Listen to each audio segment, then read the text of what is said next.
Okay, you're live, bro. Can you hear me? Hi, what do Muslims know? Yes, Good sir. evening. Yes, sir. Good evening to you as well, or good morning. Hello? Yeah, can you hear me? Oh, wait a second. There's something's wrong with my sound. Can you hear me?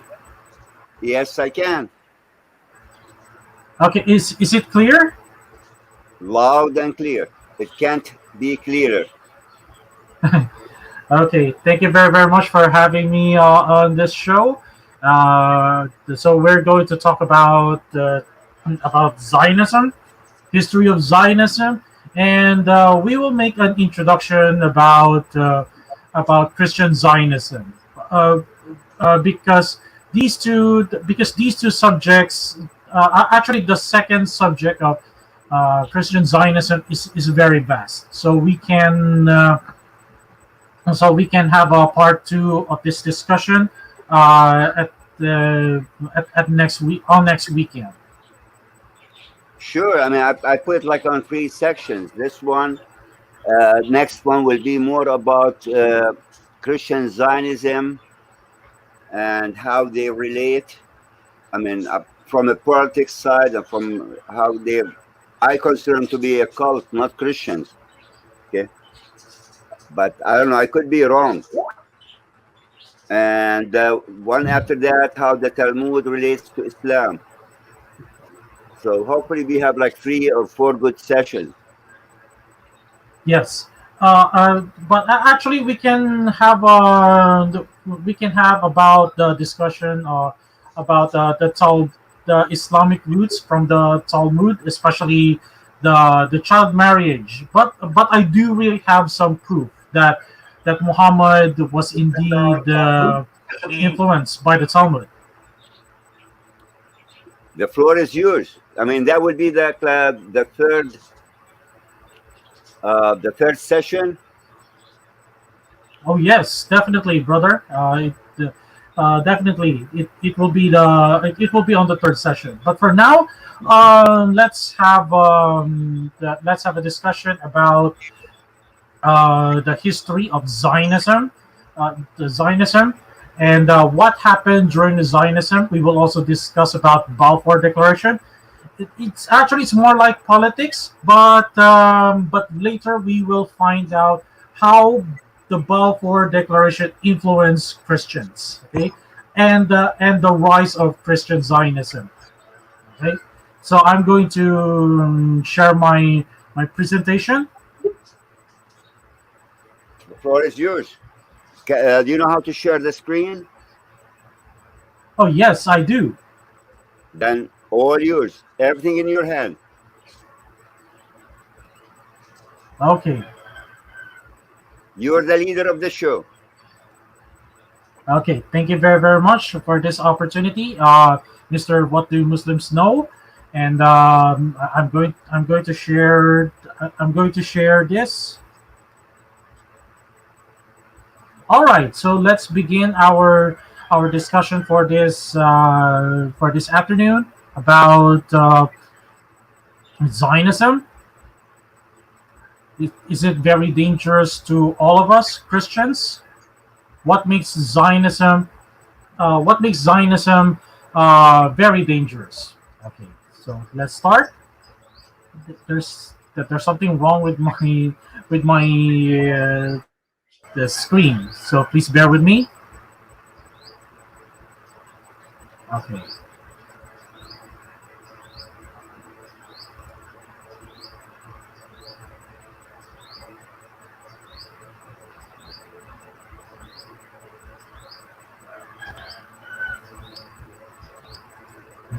Okay, so let's start with a very introduction of this slide.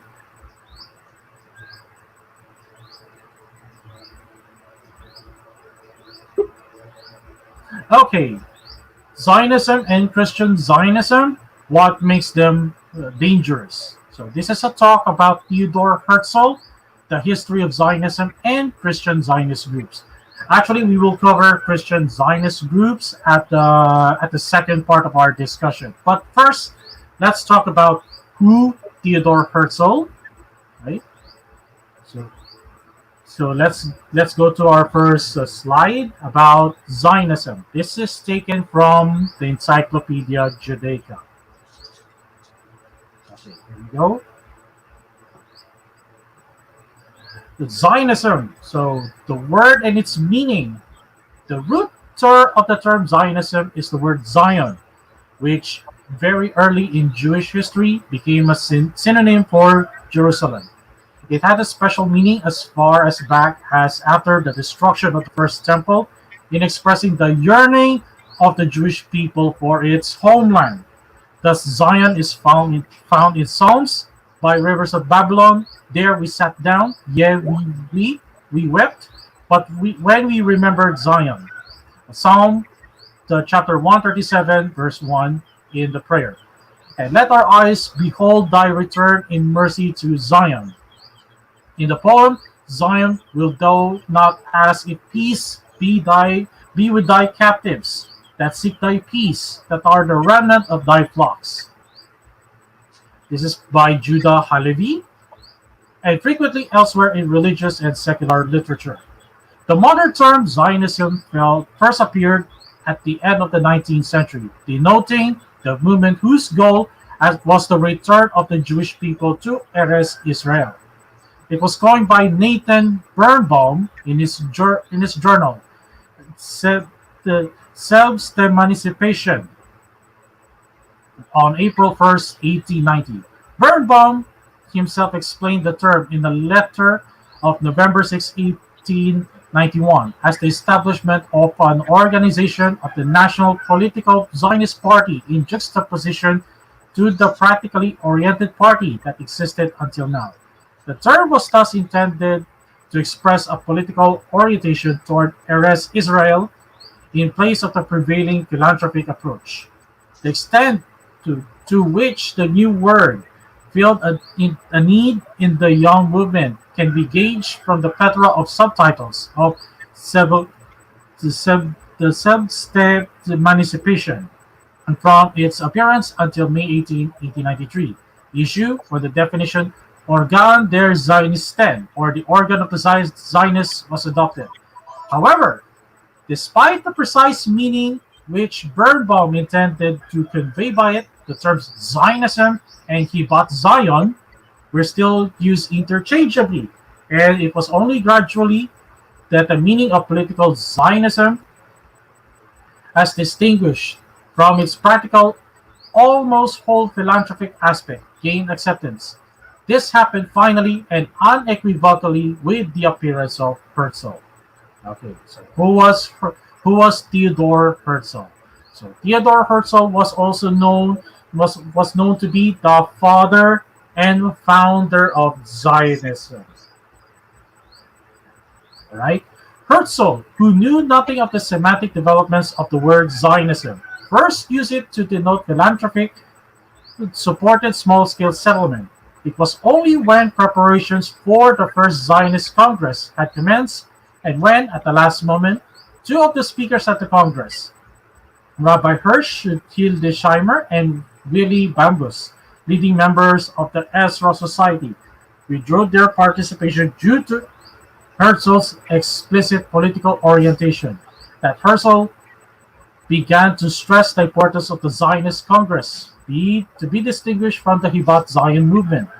The Baslik program, adopted at the first Zionist Congress, explicitly endorsed Herzl's political conception of Zionism. From then on, Zionist history was viewed as being divided into two epochs: Hibat Zion up to the First Congress, and from then on, Zionism, i.e., political Zionism. This does not, however, put an end to the prolonged struggle between the two concepts inside the Zionist movement, between the political and the practical Zionists, each of whom regarded their approach to the realization of the Zionist aim as the genuine meaning of Zionism. It was the it was the Eighth Zionist Congress that Chaim Weizmann coined the term synthetic Zionism, which stipulated that the two approaches supplemented each other and are in reality two sides of the same coin. Political activity is meaningless unless it is based upon practical settlement in Eretz Israel, and settlement alone could not develop into desirable proportions without the support of political efforts. Okay. So again, so in a not so to summarize a little bit about the first part of our discussions. Okay, so Zionism is all about politics. It is all about political movement.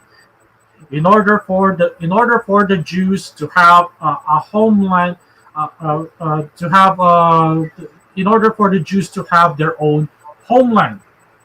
However, however, I'm going to prove later why Jews are being very revolutionary. Okay, all right. So brother, what Muslims do know, we need to understand, and we need to make a little disclaimer here that we are not trying to be anti-Semites here. Okay, I do really hate being called an anti-Semite, right? Because this is my field about Judaism. Since I like to expose the false teachings of Jewish literature, such as Talmud, but it doesn't mean you are an anti-Semite. Okay, we're not trying to. So for the viewers out here, we're not trying to be anti-Semites here, but rather we need to expose what Zionism is all about. Why and why do some Christians support Zionism, but the truth is why do Christians should not support Zionism? I'll tell you why later in this discussion. So let's proceed. Forerunners. Who are these forerunners? On the threshold of modern times, as far as ethnic and historical consciousness is concerned, the Jews were better prepared for a national movement than any other ethnic group in Europe. Before this consciousness could become an ingredient of modern nationalism, it first had to undergo certain transformations. By the same token, however, all peoples had to undergo important changes in their attitudes before they could caught up by a national movement. They had to elevate the attributes of their ethnic group to ultimate values. Wow. Talking about superiority complex. This is what I mentioned to you, brother. What do Muslims know? Because of the Jewish mentality of superiority complex, meaning Jews are above other people. The Jews are real humans, while the Gentiles are lower than beasts. That's according to their Talmud. Yeah, but Jewish society. doesn't Yes. that Go ahead. isn't there something in the Old Testament that says that the Jews are God's chosen people? No, there is no such thing in the Old Testament as God's chosen people. However, what God did in the Old Testament back then was that he used the nation of Israel, or he used the Israelites to set an example for mankind. That's why we keep on hearing the Israelites fighting against Canaanites, the Israelites fighting against the Moabites, the Israelites fighting against the Ammonites. I'm sorry. Why does God use these Israelites from the Bible? Because God knew Canaanites, Moabites, Ammonites, Jebusites, because they perform ungodly forms of worship, and even idol worship, and some of these groups even sacrifice their child uh, to idols. That's why, and that's why you need to understand why God wanted them wanted Israelites to wipe them in the face of the earth. Unlike Muslims say that, Yahweh is such a murderous God. But no, Muslims misconstrued that a lot because because Canaanites, Moabites, Ammonites, even Amalekites. They are enemies of Israel, but there is a reason for that because they perform ungodly forms of worship, even sacrificing their children to their false gods. All right. Okay. Jewish society achieved its nationalist transformation with the appearance of a modern idea, later called Zionism, which purged, so to speak, Jewish messianic belief of its miraculous eschatological elements and retained only its political, social, and some of its spiritual objectives.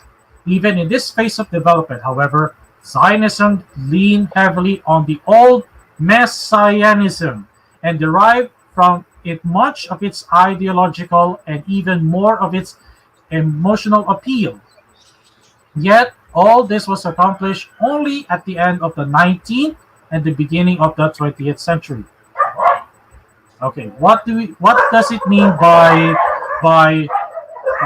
lean heavily on the old messianism and derive from it much of its ideological and even more of its emotional appeal?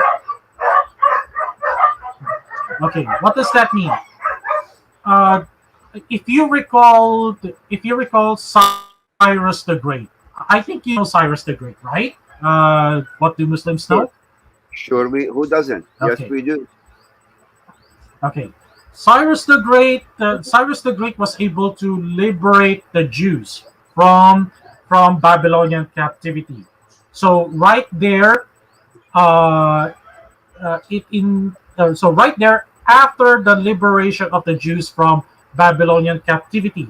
So and eventually Cyrus the Great allowed these Jews to return to their homeland, right? Even though some of the Jews stayed in Persia, okay, stayed in Persia.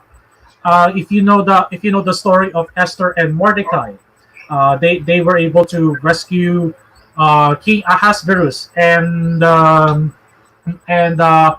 and uncovered the plot of assassination against King Ahasuerus and the genocide of the Jews. Okay, right. So going back to Cyrus the Great. So when Cyrus the Great liberated the Jews from the Babylonian exile, okay, and made them return to their land.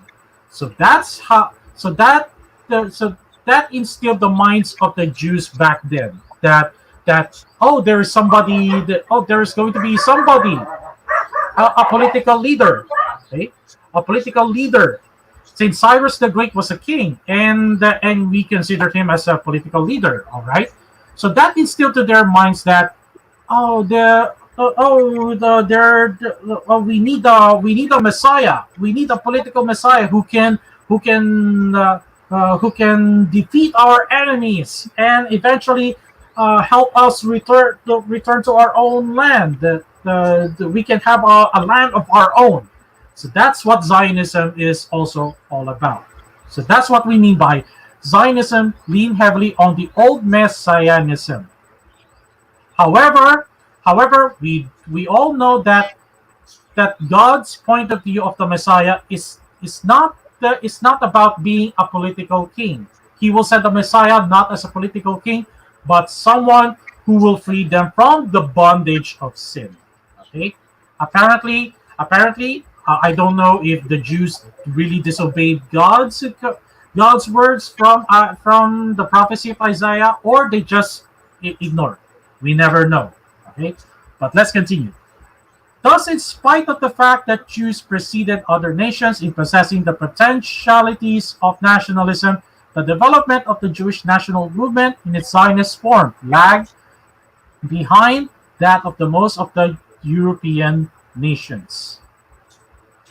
The shattering of the traditional existence of European Jewry as separate religious ethnic entities somehow connected with the surrounding state structure, pre-nationalistic society that was followed by a transitional period that partly preceded and partly coincided with that of the forerunners of Zionism.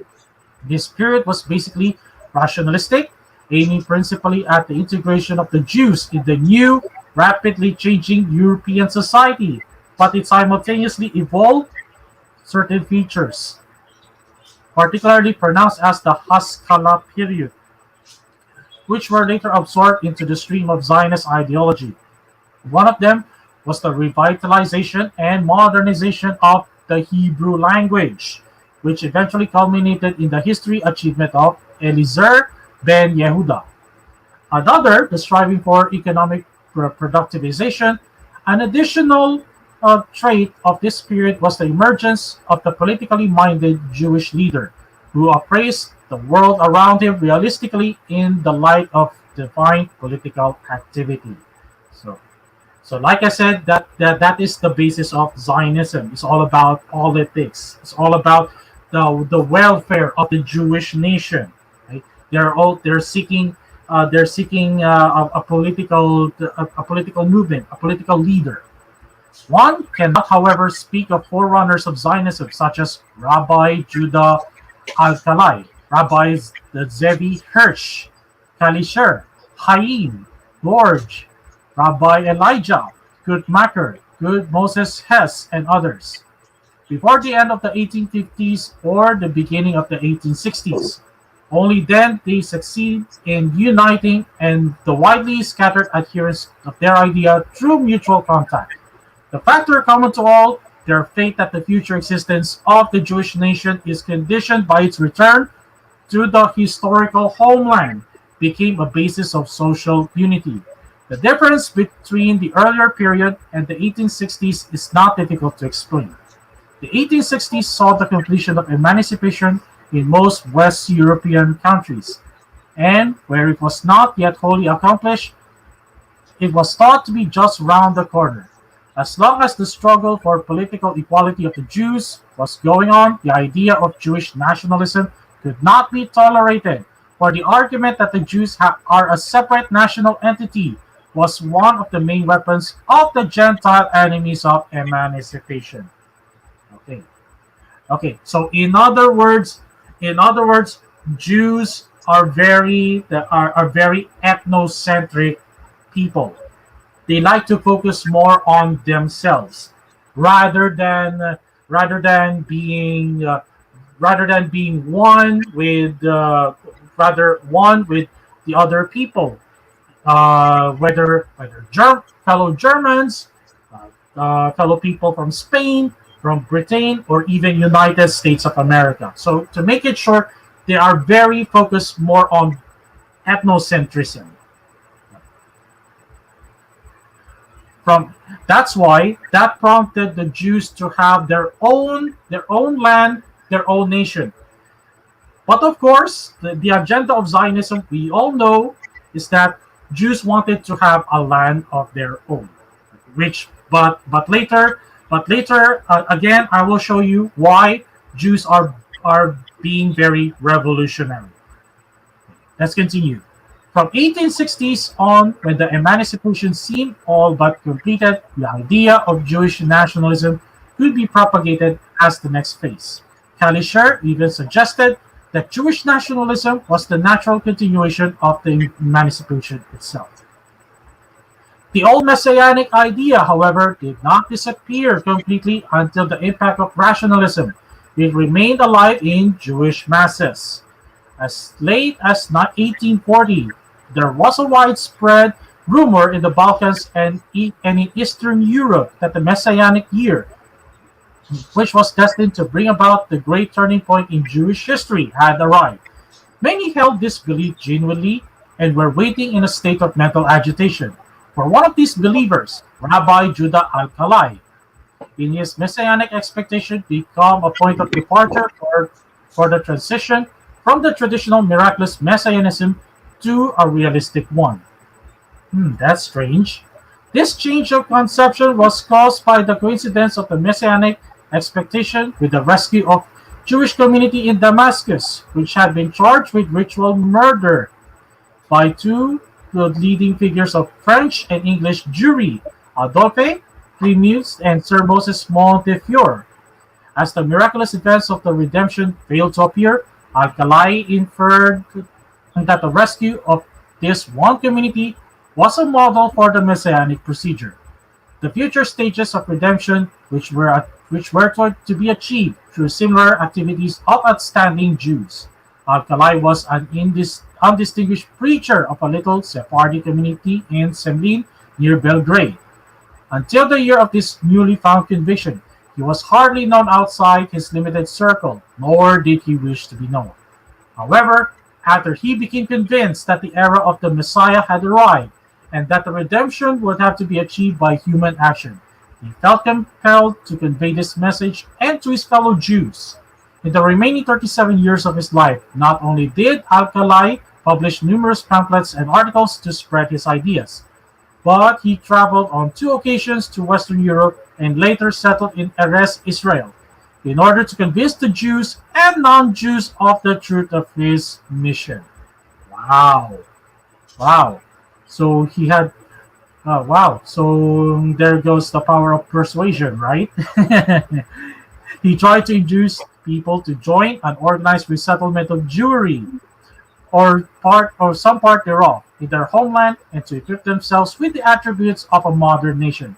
Although Alkalai began as a preacher imbued with the traditional and especially Kabbalistic sources, he gradually acquired the elements of a modern national conception. He propagated the idea of Jewish national unity through an overall organization of world Jewry, with modernized Hebrew as its common language. Religion would also play its part in the new national life. But as the controversy between orthodoxy and reform grew, Alkalai sought a remedy to this in the idea of national unity. Okay. Okay. Later on, we will see why Orthodox and Reform Judaism had a conflict. Okay. Relation to Messianism. According to Jewish Encyclopedia 1904, the belief that the Messiah will collect the scattered hosts is often expressed in Talmudic and Midrashic writings, even though more universalistic tendencies made themselves felt, especially in parts of the apocryphal literature. Among Jewish philosophers, the theory held that the Messiah, Ben Yosef, Messiah Ben Yosef, or Messiah, son of Joseph, will gather the children of Israel around him, march to Jerusalem, and there, after overcoming the hostile powers, reestablishing the temple worship and set up his own dominion. But, like I said earlier, that's not according to God's standards. God's standards of a Messiah will be, yes, he is a king, he's a priest, but he will suffer and die for the sins of all people. Okay. This has remained the doctrine of Orthodox Judaism, as Friedlander expresses it in his Jewish Religion. There are some theologians who assume the Messianic period to be the most perfect state of civilization, but do not believe in the restoration of the kingdom of David, the rebuilding of the temple, or the repossession of Palestine by the Jews. They altogether reject the national hope of the Jews. These theologians either misinterpret or wholly ignore the teachings of the Bible and divine promises made through the men of God. On the other hand, rejected by Reform Judaism.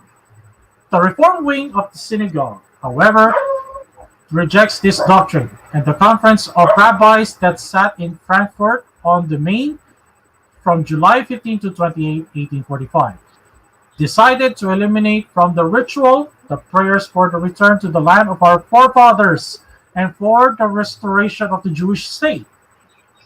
The Philadelphia Conference happened from November 3 to 6, 1869, adopted as the first section of its statement of principles of the following. The messianic aim of Israel is not the restoration of the old Jewish state under a descendant of David, involving a second separation from the nations of the earth, but the union of all the children of God in confession of the unity of God, so as to realize the unity of all rational creatures and their call to moral sanctification. This was reaffirmed at the Pittsburgh Conference, happened on November 16 to 18, 1885, in the following words: We consider ourselves no longer a nation, but a religious community, and we therefore expect neither a return to Palestine nor a sacrificial worship under the sons of Aaron, nor the restoration of any laws concerning a Jewish state. Wow, there was there was there really was an internal conflict, isn't it? There really was an internal conflict between Orthodox and Reformed Judaism. Okay, now how does, or exactly what does Zionism stands for when it comes to a country? What is their main goal? Well, the main goal of Zionism is all about it's all about the Jews having a home, having their own homeland. They will reclaim Jerusalem, or they will reclaim Palestine. That's the entire goal of Zionism. And However, the yes, and by that, what does that mean? No Christians, nobody else. yes, yes. In other words, being an apartheid nation. Zionism is all about Jews having an apartheid nation, separated from the rest, from the rest of the non-Jews.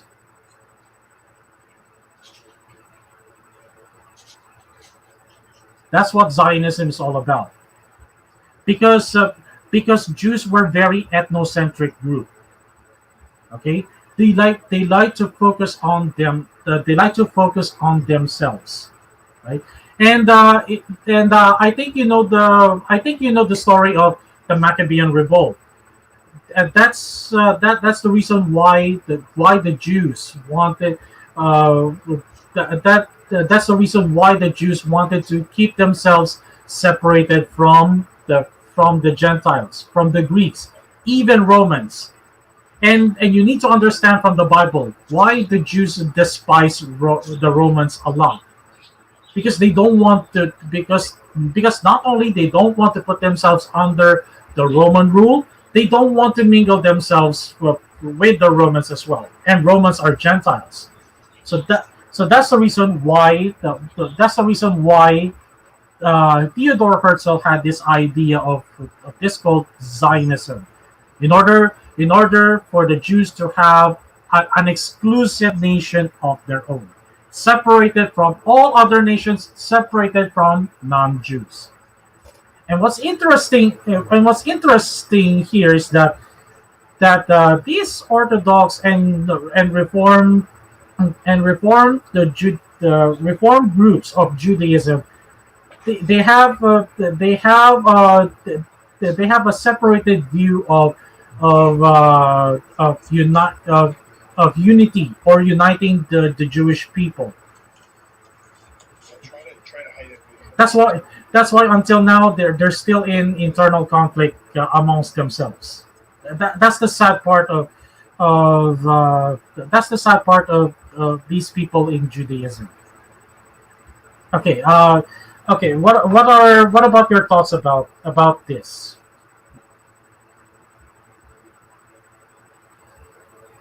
Well, that strictly tells me that they are anti-Christianity. Yes, Basically, that's what exactly. it is. It's anti-Christianity. Mm. Uh, yes, indeed. Yes, indeed. Because the reason why it's also anti-Christian. The reason why it's anti-Christian is because because they did not recognize their Messiah, who was Jesus, and also I will explain later why Jews are very revolutionary. In other words, it, and they were also influenced by the Talmud. Okay, let's get into that. Okay.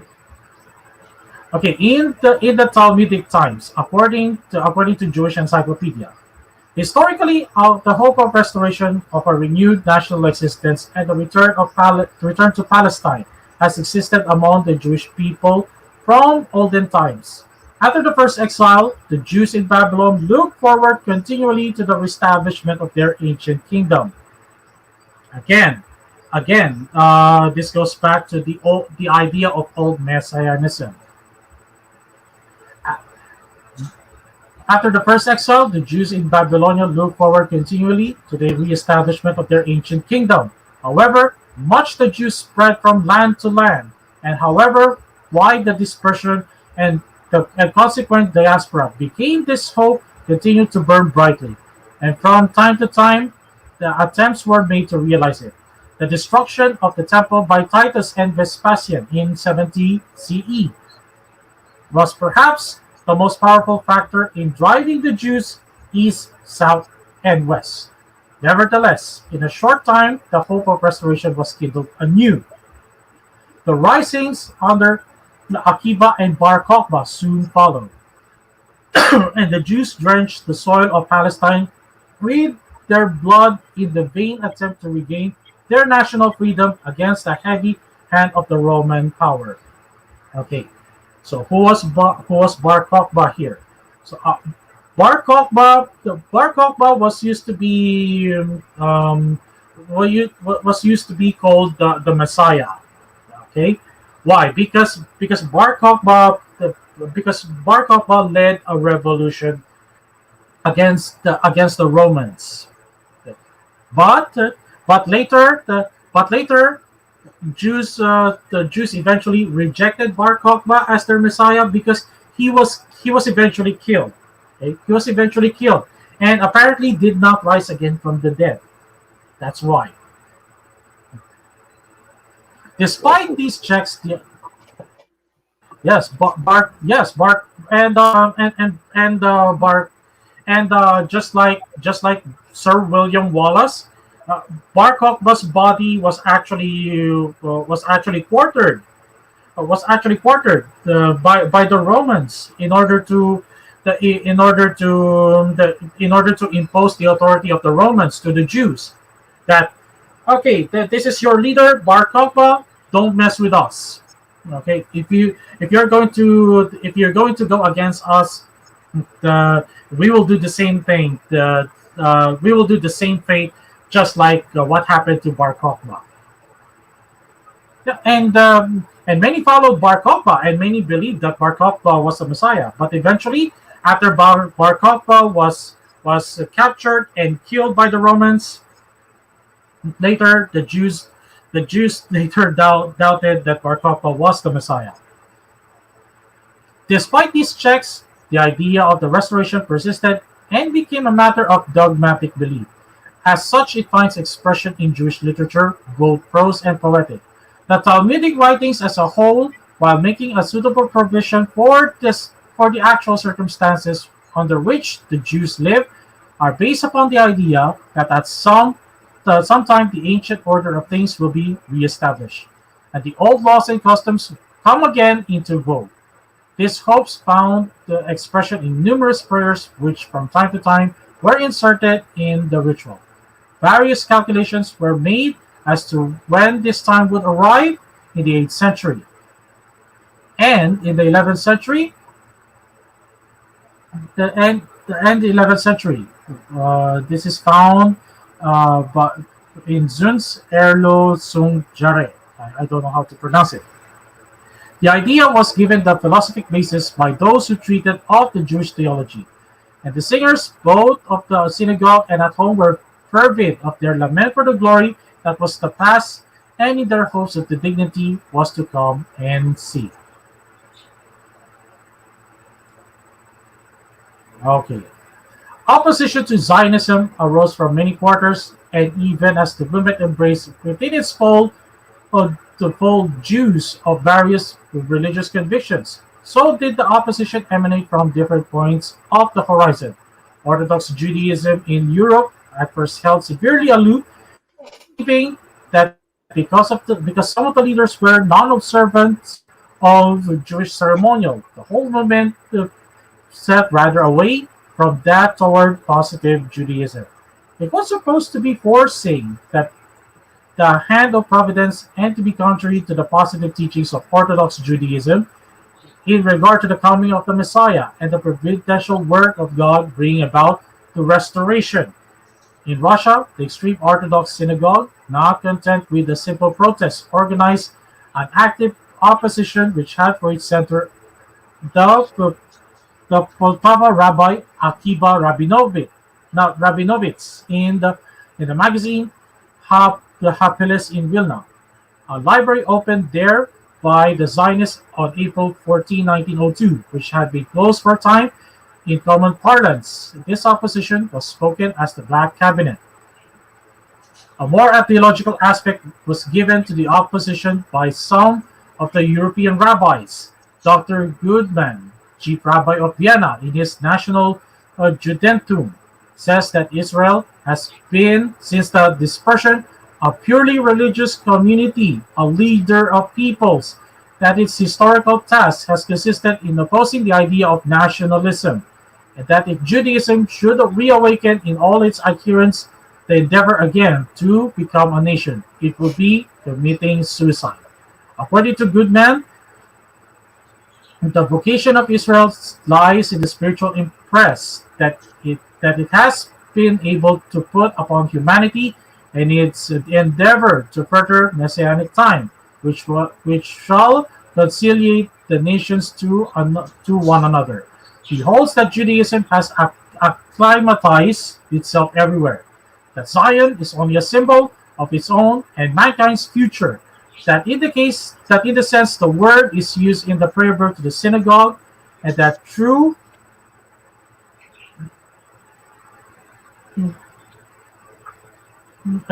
Zionism cannot be separated from the future humanity. In a similar spirit, K. Kohler formulates his opposition to Zionism. He does not call himself as anti-Zionist, but believes in a positive way Judaism has another future before it. For him, Judaism is the religious truth entrusted to a nation destined to interlink all nations and sects, classes, and races of men. So in other words, Zionism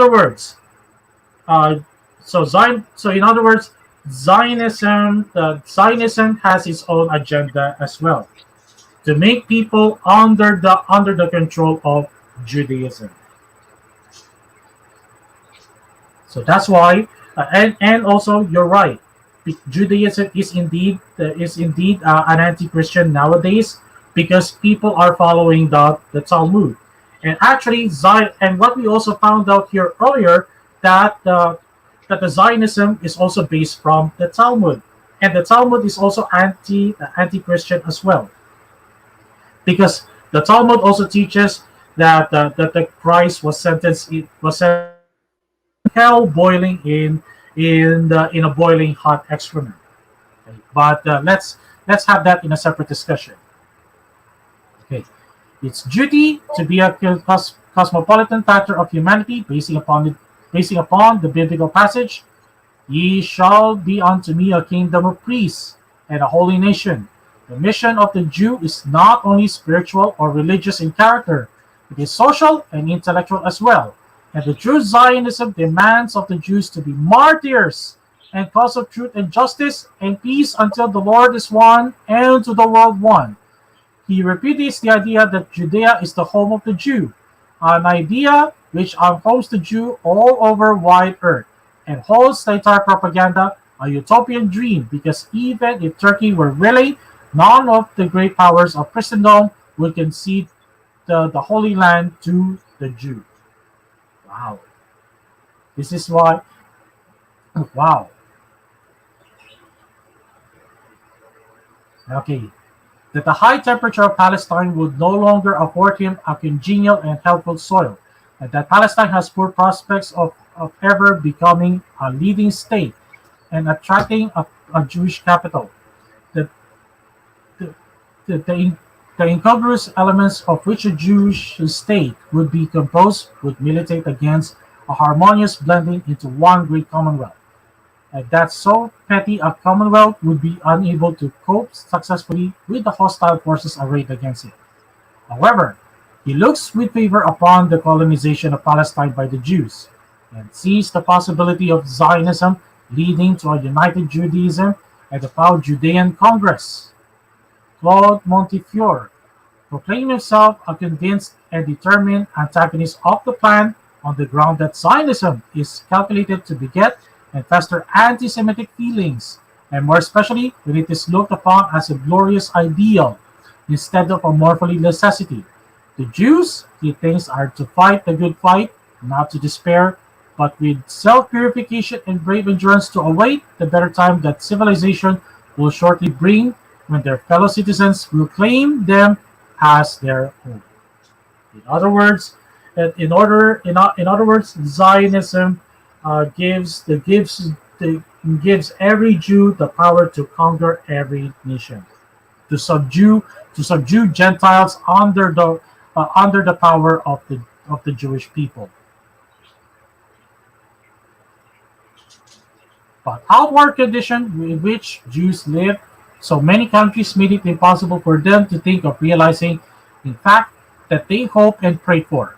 The supernatural accessories which theology had clothed the idea of restoration also palsied any effort that might have been made. The deity was supposed to lead the way, and the head of man remained inert. From time to time, it is true, individual Jews or bands of the Jews journeyed to Palestine, there either to lay their bones in sacred soil or to await the coming of the Messiah. Only fitfully and and at periods far distant from one another was any attempt made to anticipate providence and to venture such a restoration on a practical basis. And even in such cases, it was not always Palestine that was selected for the first attempt, because of the practical difficulties which were known to inhere in any such a scheme. An attempt of this kind was that of Joseph Nasi in the middle of 16th century, both in his endeavor to gain from the Republic of Venice an island to which Portuguese Jews might emigrate, and in his proclamation of the Jews of the Roman campaign, asking them to emigrate to Palestine. So that's what Zionism is all about. So, so Zionism is not just about having a land dedicated only for the Jewish people, but also to make non-Jews recognize and submit themselves to recognition of the recognition of the Jewish state. So that's how we see through these sources, such as Jewish Encyclopedia and Encyclopedia Judaica. Any questions, brother? I'm good. I know. I mean, basically, I kind of know all this, but I don't know how to explain it. So you're doing great. David Y asked me if we can have questions and answers later. So it's up to you. Okay, thank you very, very much. Okay, let's continue with our Balfour Declaration. Well, actually, Balfour Declaration played a significant role in Zionism. So, Balfour Declaration, an official statement which Arthur James Balfour, a British Foreign Secretary, addressed to Lionel Walter Rothschild on November 1917, and later we will know the Rothschilds played a role in this in this participation of Zionism. Right? I think you know I know. I'm assuming that you are aware about Rothschilds. Am I correct, Mr. What do Muslims know? Repeat that. Are you aware of the Rothschilds? I think I'm assuming that you know about the Rothschilds, right? Unfortunately, no. Okay. Just to give you a little background, Rothschilds. This is one of the richest families in the world. Actually, they're not just the richest family in the world. They are one of the most influential families in the world. And and according to the history of the Rothschilds, they were able to establish five different banking companies in Europe. One of them was Germany, Austria, France, London, and I forgot the fifth one. Okay, but for sure, they were able to establish five banking companies, and these were owned by the sons of Meyer Rothschild. Yeah, by the five sons of Rothschild. Anyway, it conveyed the declaration of sympathy with Jewish Zionist aspirations. The British government viewed with favor the establishment in Palestine of a national home for the Jewish people. The declaration was a deliberate act of the British cabinet and part of its general foreign policy. It was a national policy in the sense that it represented the views of the three British political parties. It had acquired international status since the principal allies, Russia, France, Italy, and the United States, had given it their prior approval. It was subsequently endorsed by the League of Nations and incorporated into the mandate. The Balfour Declaration recognized the collective right of world Jewry to Palestine, and the Jewish people became an entity in the context of international law. Recognition of Zionism was in line with the principle of self-determination and with struggle of small nationalities for freedom and independence. There were many hands, both Jewish and non-Jewish, which shaped the policy which led to the declaration, but it was Chaim Weizmann who emerged as the central figure in the struggle. His scientific achievements early in the war enabled him to render important services to British government, which brought him to the notice of David Lloyd George, Minister of Munitions. The latter's personal admiration for Weizmann proved invaluable to the cause of Zionism when Lloyd George was serving as Prime Minister. Weizmann had met Arthur James Balfour for the first time in Manchester in 1905. British statesmen, public men, and officials listened readily to Weizmann because he was able to show that he could influence Jewish opinion and that Zionism was advantageous to Britain. C.P. Scott, the celebrated editor of Manchester Guardian, was one of the leading public men whom Weizmann converted to Zionism. Wow, Zionist! I never thought of Zionism as a religious movement. But I remember one video from Brother Nathaniel Kapner. He was interviewed by John Collins Piper. Unfortunately, that video was taken down from YouTube because many Jews got offended by that interview, and it's very true. Zionism was part and parcel of Judaism indeed. I'll give you a link later after our discussion, and you'll understand why. Okay. It was Scott who cemented Weizmann's relationship with Lloyd George and introduced him to Herbert Samuel, then president of the local government board at the time, the only Jewish member of the cabinet. Like Weizmann, Samuel realized that Turkey's entry into the war on November 5th, 1914 opened up great possibilities. He went further that Weizmann envisaged that the probable disintegration of the Ottoman Empire, the foundation of a Jewish state in Palestine, could be laid.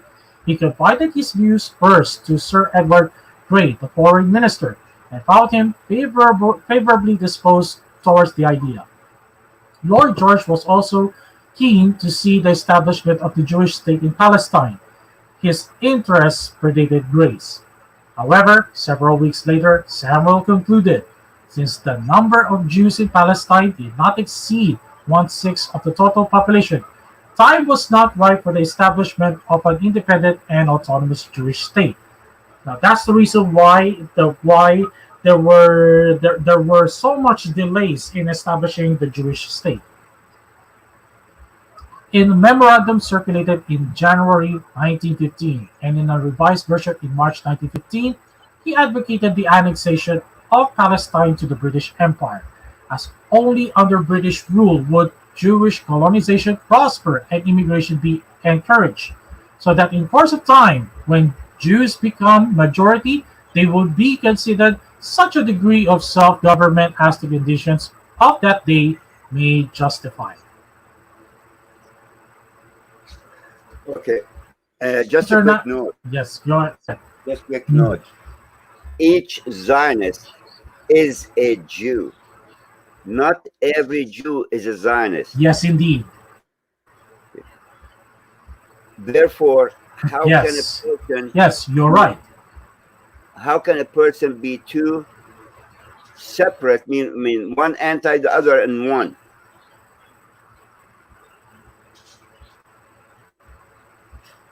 How can a person can be anti-Zionist?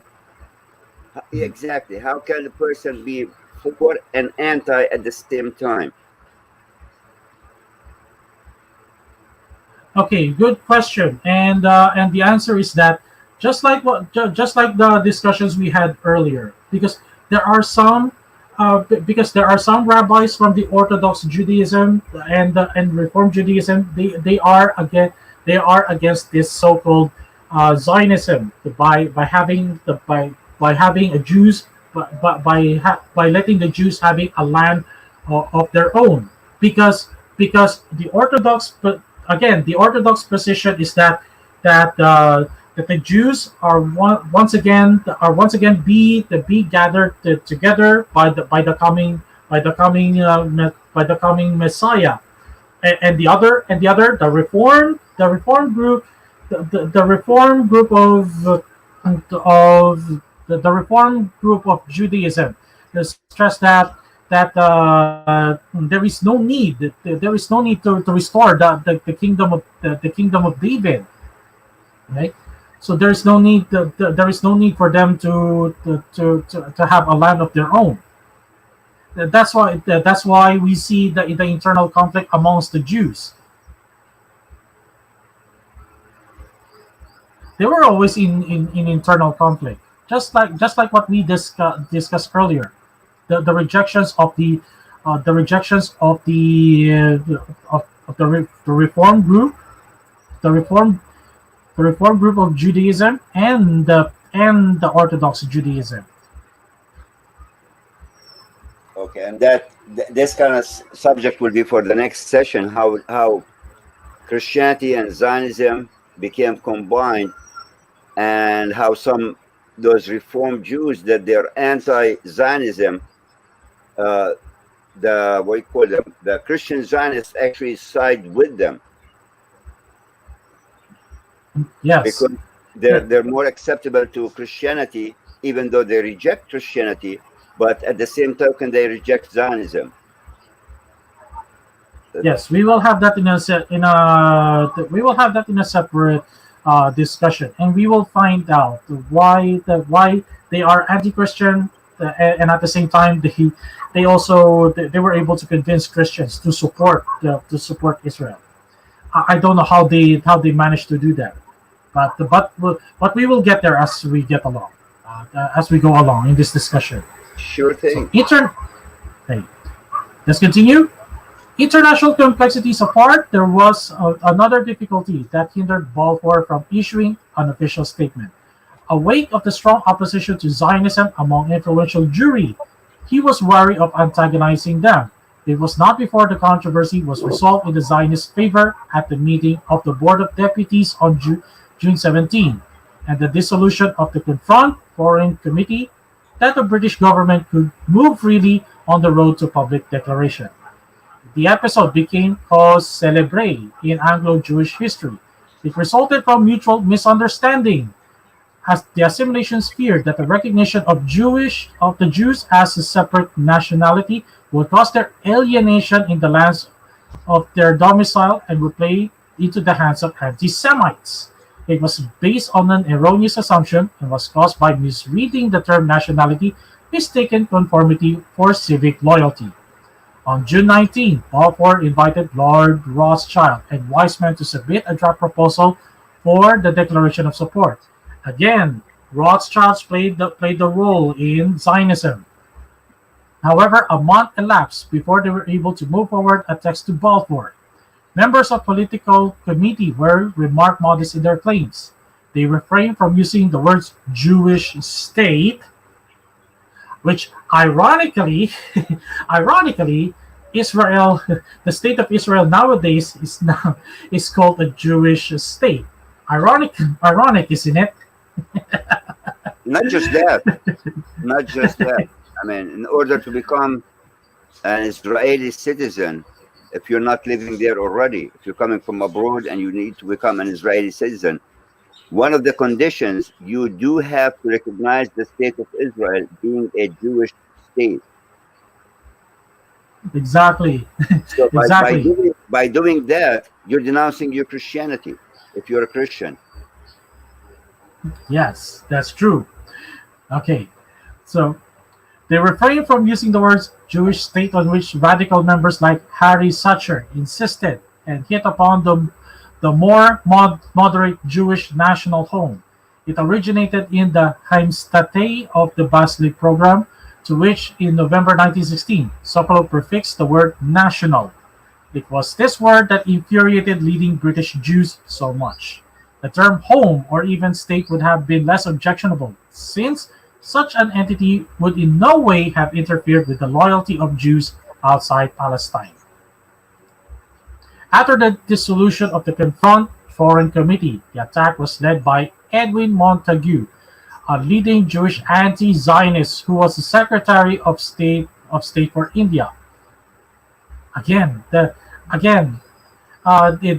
it's very confusing sometimes. How can some of the Jews become Zionists and anti-Zionists? The Zionist draft proposal filled with horror.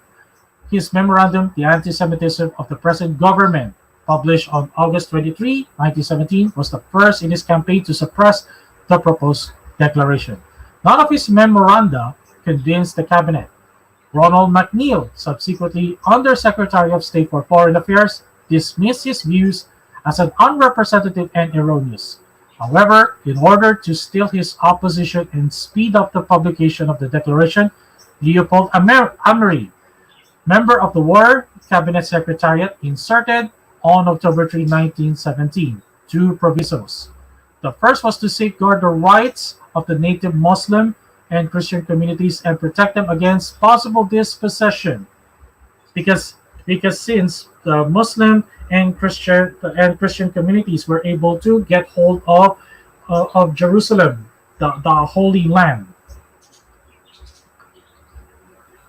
The word "in" the national home was to be established in Palestine was the operative word intended to ensure against the imposition of Jewish domination on other inhabitants of Palestine. The purpose of the second proviso was to dispel the misconception that Jews, qua Jews, irrespective of their convictions and place of domicile, belong to Palestine, because Jerusalem was located in Palestine, and owed allegiance to the national home. The provisos, however, as Amery recorded, gave away nothing that was not self-evident and were not meant to impair the substance of the proposed declaration. Okay, so this is the Balfour Declaration. His Majesty's government view will favor the establishment in Palestine of a national home for the Jewish people, and will use their best endeavors to facilitate the achievement of this object. It being clearly understood that nothing shall be done which may prejudice the civil and religious rights of existing non-Jewish communities in Palestine or the rights or political status enjoyed by Jews in any other country. So in other so in other words, what the Balfour Declaration really states here, okay, in our modern language, some of the Jews don't like living in other lands, especially in Europe. So they like to have they like to have their own land. They like to have their own state, apart from other people from different countries. That's what Balfour Declaration is all about. Brandeis was instrumental in convincing President Wilson to approve the proposed draft, whereas Sir Mark Sykes demolished Lord Curzon's contention that Zionism was a dream incapable of realization. He pointed to the success of a Zionist colonization and felt certain that given the proper conditions, the population in Palestine could be doubled within 7 years without dispossessing anyone. The enthusiastic response to the Balfour Declaration among Jewish communities all over the world, especially in Russia, made the Foreign Office staff regret that the document had not been published earlier. That's why it delayed several times because of the opposition amongst the Jewish community, including the Orthodox and Reform Judaism. Okay. Made the Foreign Office staff regret that the Jewish document had not been published earlier. Sir Ronald Graham, throughout the latter part of 1917, had pressed unremittingly for an early statement minuted. It is a misfortune that our declaration was so long delayed. Belated as it was, London was still to reap some notable advantages from it. Zionism helped to legitimize Britain's position in Palestine, which otherwise would have been based solely on military conquest. Britain acquired a friendly base in Palestine and massive popularity among Jews everywhere. But but but but this is strange. This is rather strange. It says here, according to the source, Britain acquired a friendly base in Palestine. But mostly today, it's more like United States acquired a friendly base in Palestine. How about you? For me, it's more like the Palestine or the state of Israel is more allied to United States. Isn't it ironic? Sure. I mean, it's strange that actually the British gave them that, but they're more allied with the U.S. Yes, yes. Very strange. No wonder we have United States presidents. They keep on they keep on maintaining their alliance with Benjamin Netanyahu. Well, I don't like this guy, Benjamin Netanyahu, for some reason. Okay, I don't know what it is, but I really don't like him, to tell you honestly. And I noticed that some presidents of the United States, they like to ally themselves with Benjamin Netanyahu. Okay. So any questions so far about Balfour Declaration? My understanding of the Balfour Declaration was a promise for the Jews for a homeland, but it was not specifically decided where. They were given two choices. One, I think, in South Africa, somewhere in South Africa, and the other location was Palestine. They choose Palestine because to them it's biblical. Yes, and that's because Jerusalem is based in Palestine, and they wanted to reclaim Jerusalem. That's the real reason why they chose Jerusalem. And also another reason for the Jews if I'm not mistaken, they wanted to build the third temple in Jerusalem, but later there is nowhere in the Bible that says that the third temple will be rebuilt, as as the rabbis as the rabbis wanted to have the third temple be rebuilt. But no, there's nowhere in the Bible that says that. Okay, there's nowhere in the Bible that says that. I disagree with the rabbis, because but now we already have the temple. It's the church. We are the church. We are the building blocks of Christ's church, because In we reality, believe in Christ. in reality, Yes, we are the Jews of today. We are the inward Jews, who is the land promised to, yes, exactly. and the But church. not in a literal but not in a literal way, in a literal promised land. Okay, it is something. It is a spiritual land. Okay, it's more of a spiritual land, because Yes, we. Uh, okay, yes. go ahead. Please share your own opinions, In brother. other words, the church is the body of Christ. He is the new Israel.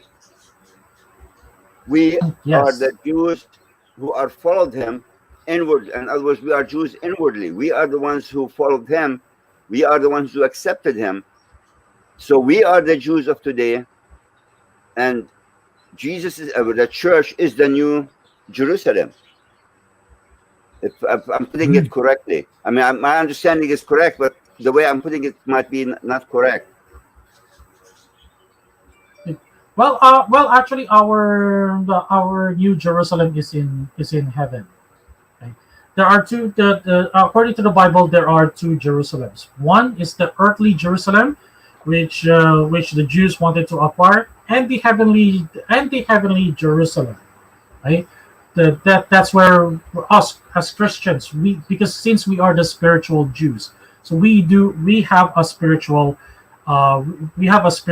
Jerusalem, the Jerusalem which is above, which supersedes the Jerusalem in Palestine. All right. We won't. But I do agree. I do agree. But I do agree. We really are the spiritual Jews. Romans chapter 28. I'm sorry. Romans chapter 2 verses 28 and 29. And but of course, as spiritual Jews, we are no longer bound by the Old Testament laws. We are bound by Christ's laws. We don't need to do we don't need to do on Sabbath. But of course we worship. But of course we worship and we listen to the Word of God every Sunday. Okay, because we are now in the new covenant. We are no longer in the old covenant. All right. Let's have Christian response to Zionism. Okay, this is the part where it gets interesting. On the other hand, the attitude of the Christian world toward Zionism has been in nearly every case one of cordial attention, in some quarters even one of active furtherance. While those of the more important daily papers that were in Jewish hands either accorded the movement scanty attention or were absolutely silent, of which Herzl was feuilleton editor, never mentioned the word Zionism as long as Herzl lived. The other great dailies of the world freely opened their columns to news of the movement, as did also the great monthlies and quarterlies in English, in England and the United States. Okay. In October 1890, yes, If in you don't October mind, 8. if you don't Okay, mind me go ahead. cutting you off for a second, because Brother David Roy, I heard Yes. Israelites today is not real Israelites, but rather has been mixed and etc. Is that true? Well, the Israelites are different from what are called Jews. Now, as a Christian, I can speak from Christianity as a Christian. I'm not a Jew. If a Jew wants to define himself in a certain way, God bless him. I don't have no objection to the way they define themselves. The way I look at it is completely different. First of all, the term Jew does not exist in any Hebrew book, not in Arabic book. Why I said Arabic? Because Hebrew comes from Aramaic. Aramaic is the mother language of that area, which came from it Hebrew and came from it the Arabic language. In all Hebrew books, the term is Yahudim or Yehudi, which refers to Yehuda, which he was one of the sons of Jacob, known as Israel. So if you are from his bloodline, you are referred to as Yehudi because you're from his bloodline. Or if you were from the tribe of Yehuda, or if you come from the region Yehuda. So how can a Jew translate to Yehudi, which is referred to a man? Okay. It doesn't refer to ethnicity or a bloodline as far as ethnic bloodline. Now, Yehudim or Jews supposed to be following Judah. Israelites, the ones that came with Israel, Jacob. So are they Jews or are they not? If you're going to consider the Israelite Jews, then you're wrong because Jews came after Jacob. Jews is referred to Judah, not to Israel, not to Moses. The Israelites of today, you have many people claim to be Israelites, unless if they can physically prove they are Israelites from the line of Jacob. Okay. I mean, other than that, they can claim anything. The same thing with the Jews of today. Anybody who converts to Judaism is considered to be a Jew. So who is the Jew? Is it ethnicity? Is it a bloodline, ethnic background? Or is it a religion?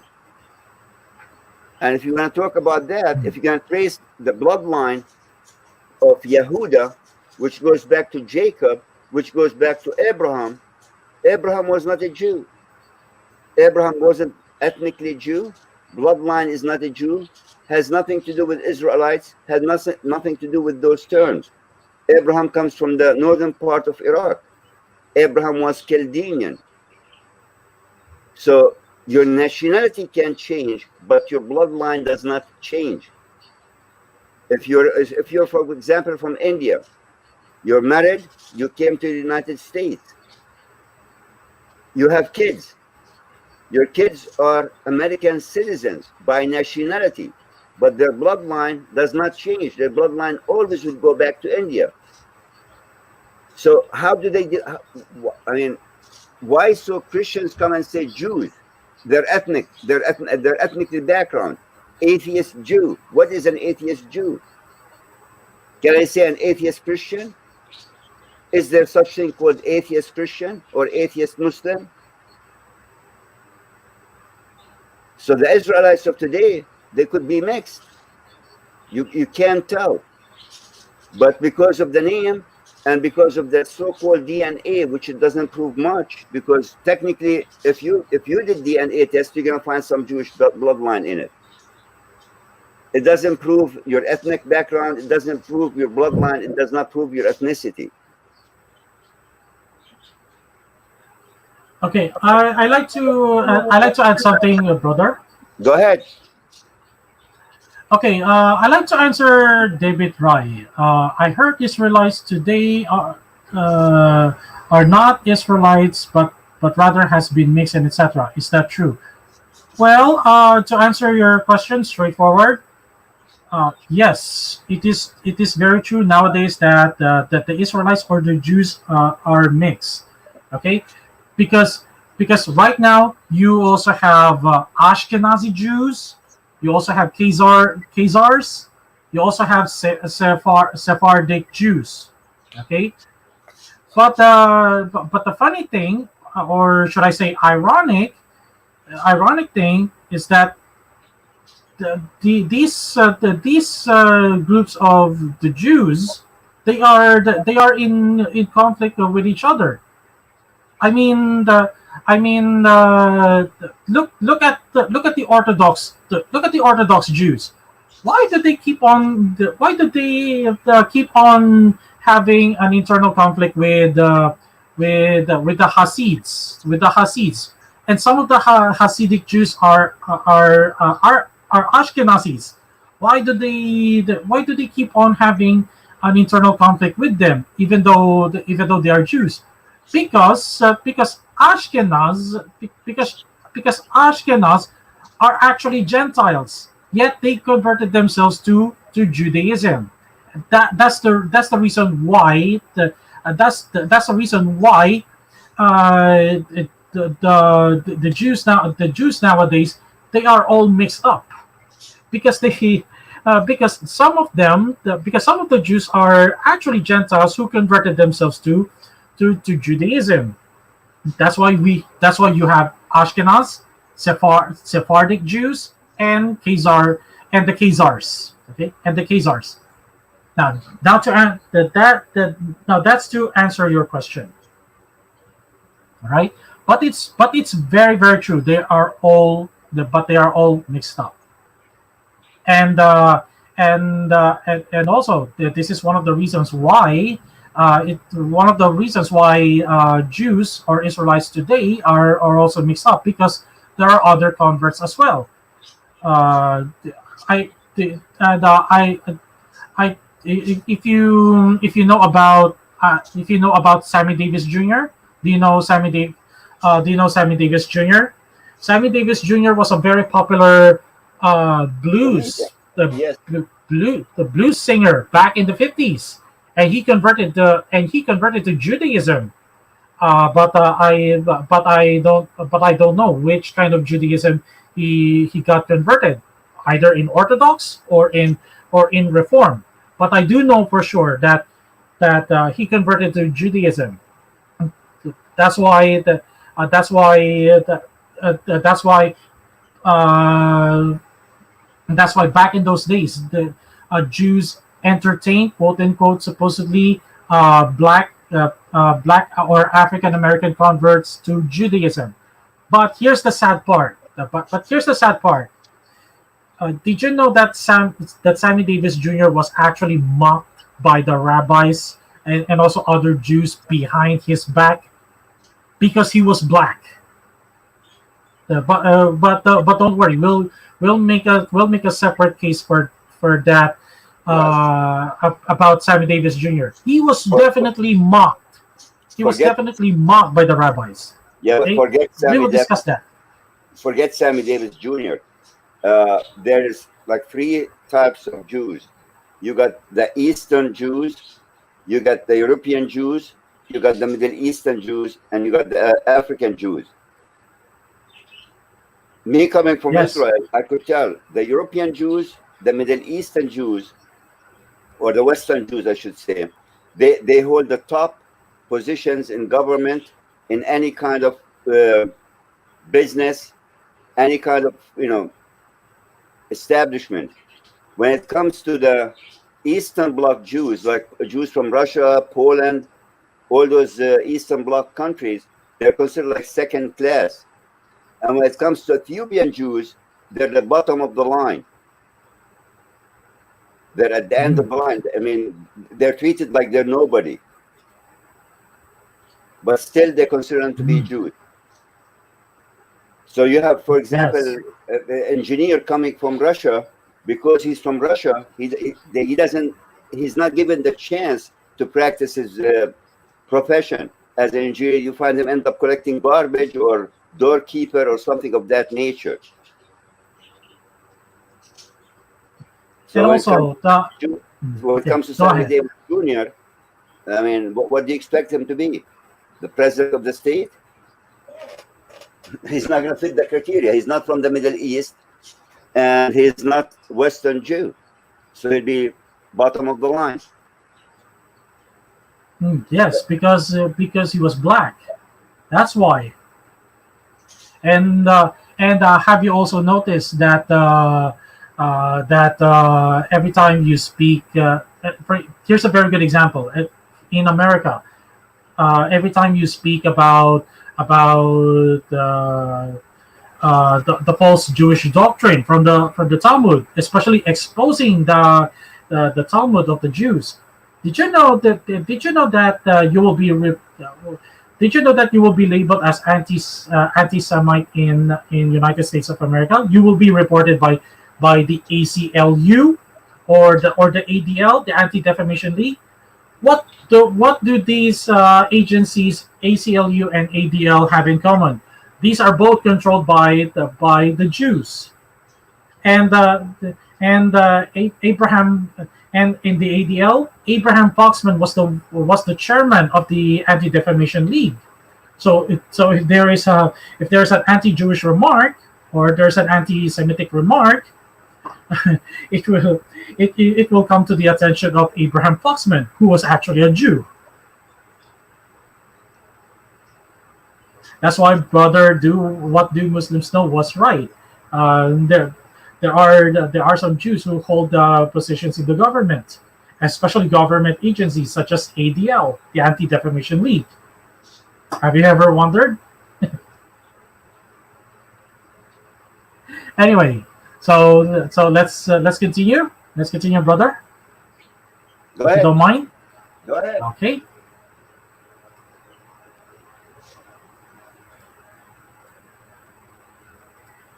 Okay.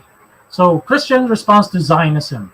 So in October 1897, the London Daily Chronicle and the Pall Mall Gazette publicly accepted the Zionist programs and advocated the calling of a general European Congress. Many Christians, it is true, were led to such a course by religious hopes of a messianic return of the Jews to Palestine and their possible conversion there. Although the German Allgemeine Missionskonferenz declared that Zionism will not hasten the conversion of Israel, but rather delay it. Others, however, had a sincere desire to advance this attempt at Jewish self-help. In addition to those mentioned above who had been actively engaged in one project or another, there are a large number who, by their voice and otherwise, have encouraged Zionism. As early as 1885, Professor K. Fuhrer of Zurich University spurred on the Russian Jewish students to work for the colonization of Palestine by the Jews. And in 1904, Secretary John Hay of the United States declared in an interview that Zionism was, in his opinion, quite consistent with American patriotism. The Grand Duke of Baden on August 4, 1899, uttered these words to Dr. A. Berliner. The movement is an important one and deserves vigorous assistance. The Preraphaelite painter Holman Hunt was one of the first to greet Herzl's proposal in London with friendly assistance. He has done the same to Israel Zangwill and the Territorialists. The Reverend W. H. Heckler of Vienna has been a constant attendant at the congresses and has been of actual assistance in other directions. Professor F. Hemmen of Basel, the author of Das of Waschen der Jüdischen Nation, also deserves mention, as he sees in Zionism a conciliatory force bringing the Jews and Christians nearer to each other. Now that's why we do have Christian Zionism, because there are some Christians who actually supported Zionism. Okay. However, there was one Catholic Pope who actually opposed to Zionism. One of them was Pius X. Okay, who was Pius X? He is the Pope from 1903, friendly to individual Jews and ready to acknowledge their philanthropic activities. He was, however, disdainful of Judaism and the Jewish people. Why? Because he knew the Talmudic teaching of the Jews. On one occasion, while serving as Bishop of Mantua, he prohibited the celebration of a solemn mass in honor of the king's birthday because the mayor had attended a prayer service in the synagogue on that day. The Pope reacted bitterly to a festive address by Ernesto Nathan, mayor of Rome, on September 20, 1910, delivered on the occasion of the 40th anniversary of the occupation of Rome by Italian troops, and asked Catholics to pray for the church, which was being attacked with impunity by its enemies. On January 25, 1904, he received Theodore Herzl in private audience, only to inform him that he could not support the aspirations of Zionism, despite Herzl's express statement that Jerusalem, because of its holy places, would be extraterritorial.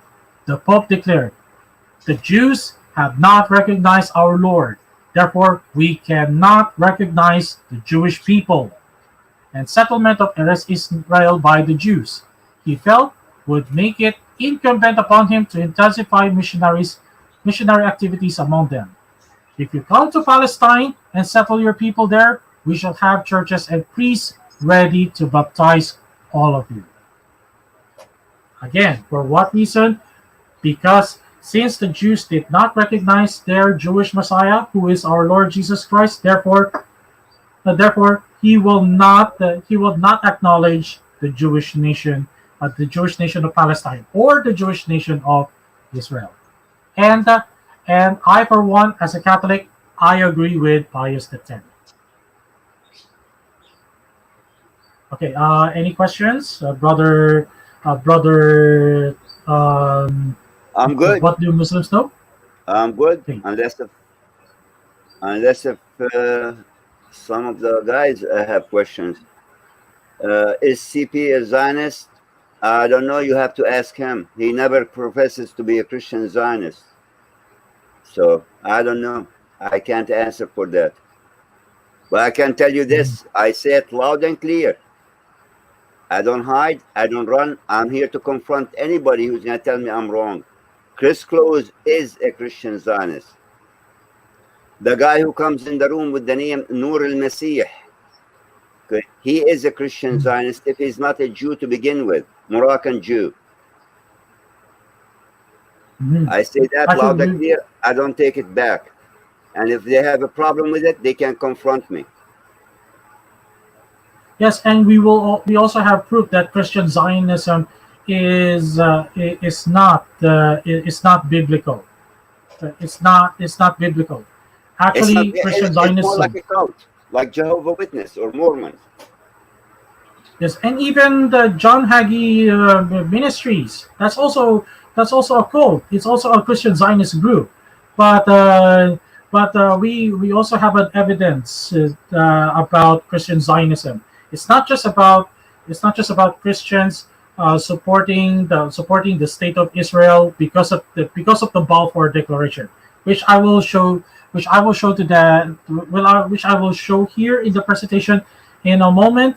But also here's another reason for Christian Zionism, because of the Scofield Bible. We will have that discussed next Saturday. Okay. We will. Yes. Okay, let's continue. And okay, here's one of the reasons why the rise of Christian Zionism. Okay, this is going to be an introduction to Christian Zionism, but we will talk more about this Christian Zionism later. Next Saturday. Sorry to cut you off, bro. Daniel Valencia. Establishment of Israel is biblical. Yes, I agree with that. But Zionism, ideological, political movement isn't. That's true as well. I can't badmouth Jews as people. We don't badmouth nobody as people or as created by God. I mean, that's me personally. I do not badmouth people because they are God's creation. I badmouth their behavior. I badmouth their action. I badmouth what they say, what they speak of, not them as human beings or as people. I don't have anything against Jews, even though I know they're antichrist, but I don't have anything against them as human beings. The problem I have is with those people who do not understand what the term Israel is, who is Israel that the Bible talks about, and what is the state of Israel, or what is Israel that the Bible talks about. Okay. Let me challenge to this guy. Yes. As far as being God's chosen people, with all due respect, sir, we are God's chosen people because we are the ones who accepted God We are the ones who followed God, not the ones who rejected him. So please don't be misled Exactly. by certain things that are said to you. Go Okay, ahead. and let me add to this guy you mentioned earlier. No, he's a Uh, good brother, but he's a good brother, I mean, but he might be misled with certain things that he hears. So yes, but let me add something. Okay, let me add something to go your ahead. statement, brother. What do Muslims know? Didn't you read in the Bible which Jesus said to the Jews, "Your kingdom will be taken away from you and be given to a nation which will produce the fruits thereof." So when the Jews rejected the Lord Jesus Christ, what happened to their kingdom? It became desolate, and their kingdom became desolate. So to whom to whom God gave His kingdom? To Christians, isn't it? If I don't know if you read the Bible, and yet you still think that the Jews are still God's chosen people. No, right there from from the declaration of Christ, which he said, your kingdom will be taken away from you and be given to to another nation, which will produce the fruits thereof. All right, so so that's not being anti-Semitic. And right there from those very words of Jesus Christ Himself, that proves Jews have already forfeited their chosenness. Israel was chosen. Yes, Israel was chosen by God as an example to fight evil. But then Israel fell into idolatry. And now the Jews, yes, even though the Jews, they had the law, but they rejected Christ. They forfeited they forfeited their the status as the chosen people, which later Christians became the chosen people because as Christians we accepted Christ. The first letter of Peter, chapter 2, verse 9. I don't know if you read that. Okay, Jesus laid that curse. I the because since you rejected me, your kingdom will be taken away from you, will be given to another nation, and that nation goes to the Christians. Of course, we welcome that we. I don't hate the Jews. Don't get me wrong. I am not being anti-Semitic here, but I welcome Jews who not only embraced our Lord Jesus Christ, but also they also embrace the Christian faith. I would I would consider them to be my brothers and sisters. Any Jew, whether a man or a woman, or children, it doesn't matter to me as long as they embrace the Lord Jesus Christ and they learn to embrace the Christian faith. And also they freed themselves from the slave of the law, because Jews until now they're still under the slave of the law, which until now they could not perfect. All right. So think about our words. All right. So let's continue. Let's continue, brother. What do Muslims know? Sure, go ahead. Okay. Now, Christian Zionism. Again, this will be an introduction to Christian Zionism, which we will talk about that next Saturday. As Zionism is understood to be a modern Jewish movement aiming at resettlement in the land of Israel and the revival of an independent Jewish nation.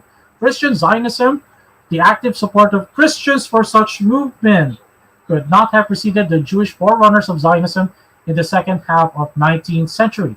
However, Christian Zionism had a long prehistory deeply rooted in theological thought and messianic expectations. Yes, it's true that we as Christians we also expect a messianic return, the second coming of Christ, but but not not in a way of shape or form of supporting the Jews, because main majority of the Jews until now, they still keep on rejecting the Lord Jesus Christ and blaspheming the Lord Jesus Christ through the Talmud. I have plenty of evidences for that, but Okay, we will reserve that later. okay. Based on that, the biggest problem that I have with certain groups, especially the Christian Zionists, they don't understand that without the birth of Christ, okay, you cannot tell me Jesus Christ is mentioned in the Old Testament. Yes, we recognize the prophecies. Yes, we recognize the Messiah. We recognize all those signs. But how did you know that those signs are Jesus Christ if he was not born yet? Mhm. Do you understand? Do you understand Yes, what I'm saying? So without yes, the birth of Christ, you would not know nothing about Christ, and you would never know to follow him. The sad part about it is that those Jews do not accept the birth. They reject the birth of Christ. So when you come and tell a Jew, well, Jesus Christ is mentioned in your book, there is no name for him. The only way they know him or they know of him is because of the Talmud and what the Talmud wrote about him. Am I correct? exactly. Yes, exactly.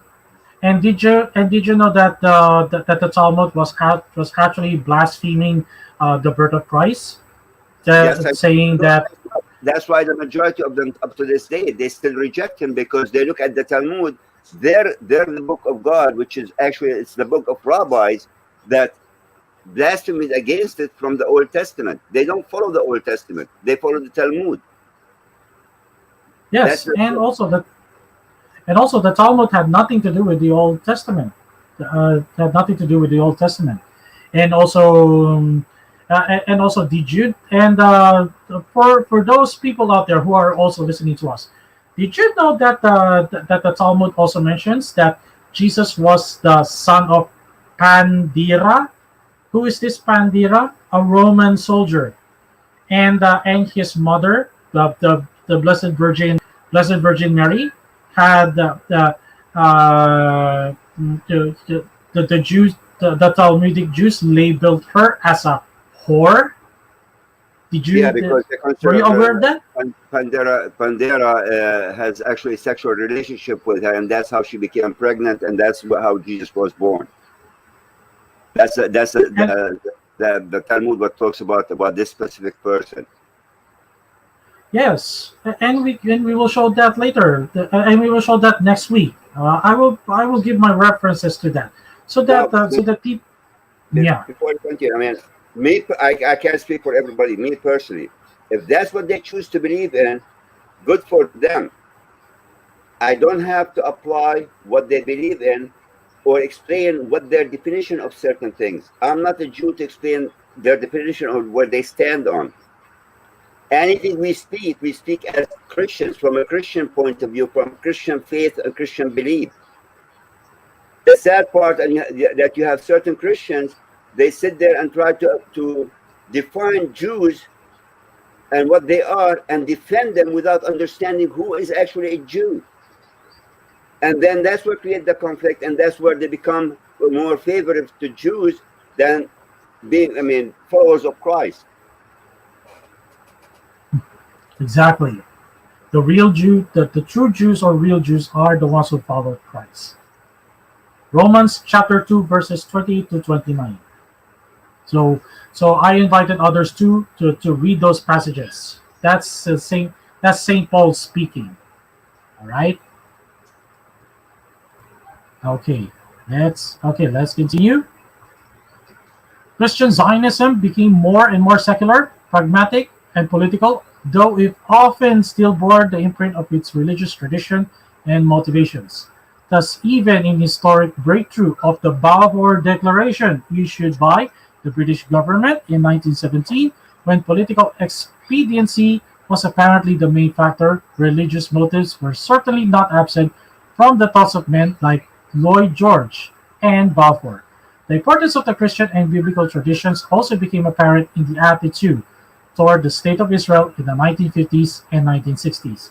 The Afro-Asian world, including Muslim countries insofar as it had no biblical traditions, partly in Central and Eastern Asia, could only gradually discover and evaluate the ancient roots of the Jewish Renaissance in the land of Israel. And this realization developed mostly after these states had developed formal relations with Israel on a purely utilitarian basis.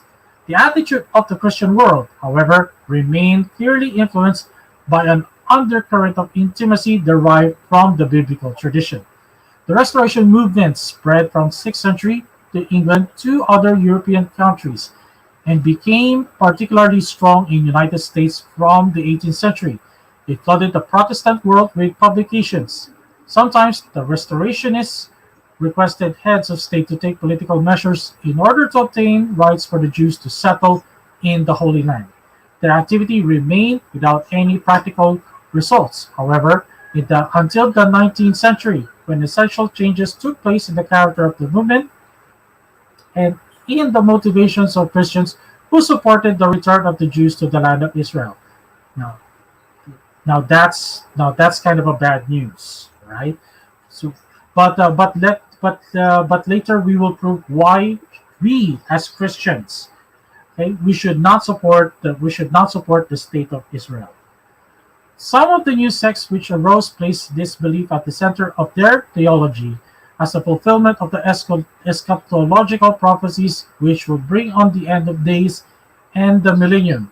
In 1830, the Plymouth Brethren were founded in England by John and Darby, whose doctrine, dispensationalist premillennialism, asserted that all the biblical prophecies relate to the return of the Jewish people to its homeland prior to the Advent.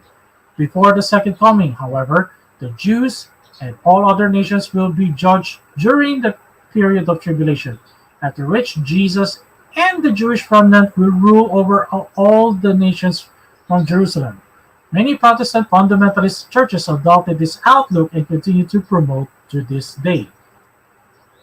In the second half of the 19th century, some Christians supported the return of the Jews to their homeland out of exclusively humanitarian or political motivations distinct from theological views. In 1852, Colonel George Goller established the Association for Promoting Jewish Settlement in Palestine, which assisted the British consul in Jerusalem in the training of local Jews for agricultural work. He also published practical suggestions for Jewish settlement in Eretz Israel as a guarantee for establishing British influence in Syria. The Palestine Exploration Fund, established in England in 1865, was a center for energetic supporters of Jewish settlement in the land of Israel. Among its members were the archaeologist Charles Warren, who conducted excavations in Jerusalem and foretold Jewish rule in the country, and Claude Rainier Conder, a cartographer and scholar of Palestinian studies who preached and wrote on the realization of the Zionist idea. The Italian philosopher and politician Benedetto Mussolini preached Jewish settlement in the land of Israel as a means of bringing European culture into the Middle East in La Jerusalem e il popolo ebreo. John Henry Dunant, founder of the International Red Cross, displayed a great interest in humane solution to the Jewish problem. From 1863 to 1876, he attempted in vain to rouse the Jewish organizations in Western Europe to act on behalf of Jewish settlement of Palestine, and he founded the Palestine Colonization Society in London in 1875. In 1887, the question of Jewish settlement in Eretz Israel reached the British Parliament. Edward Cazalet, a well-known industrialist and economist, demanded the return of the Jews to Palestine under British auspices, both in his book and his campaign speeches for Parliament. He was the first Christian who regarded Israel as the spiritual and scientific center for Jewry, and he foresaw the idea of a Hebrew university in Jerusalem. In the after the Balfour Declaration, in 20th century, mainly after the Balfour Declaration, another change occurred in Christian activity on behalf of Zionism and the establishment of a Jewish state. The British Palestine Society was established and was active from 1916 to 1924 and from 1930 to 1946 in advancing common interests of British policy and Zionism. Similar Christian organizations were founded in other countries. However, the most vigorous assistance and open support of Zionist aspirations were given by several Christian groups in the United States. In 1930, the Reverend Edward Russell founded the Pro-Palestinian Federation, which was joined mostly by clergy. In 1932, the American Palestine Committee was founded. Its members included prominent public figures, statesmen, and officials. The Christian Council of Palestine was founded in 1942 and had a membership of 3,000 clergymen in 1946, mostly from liberal churches. The latter two organizations merged in 1946 as the American Christian Palestine Committee, which had a very influential membership of 15,000. This organization published books and pamphlets on the justice of Zionist aspirations and later to strengthen sympathy toward the State of Israel. After the establishment of the state, Gentile Friends of Israel founded the organizational frameworks for their activities in the form of friendship leagues. Okay, now that makes a lot of sense now. Why America is still supporting the State of Israel. Now that makes sense now. Why Benjamin Netanyahu liked to ally himself with United States of America, especially President Donald Trump. Now that makes sense. How about you? How about you, brother? What is your thoughts about this?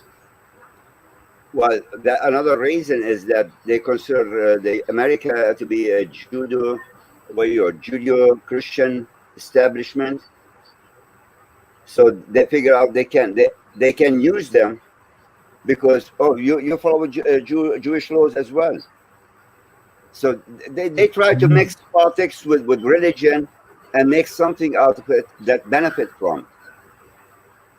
Which you can't do that. It's either you're going to fall for politics or you're going to follow religion. You can't mix the two together. Exactly. Exactly. That's correct.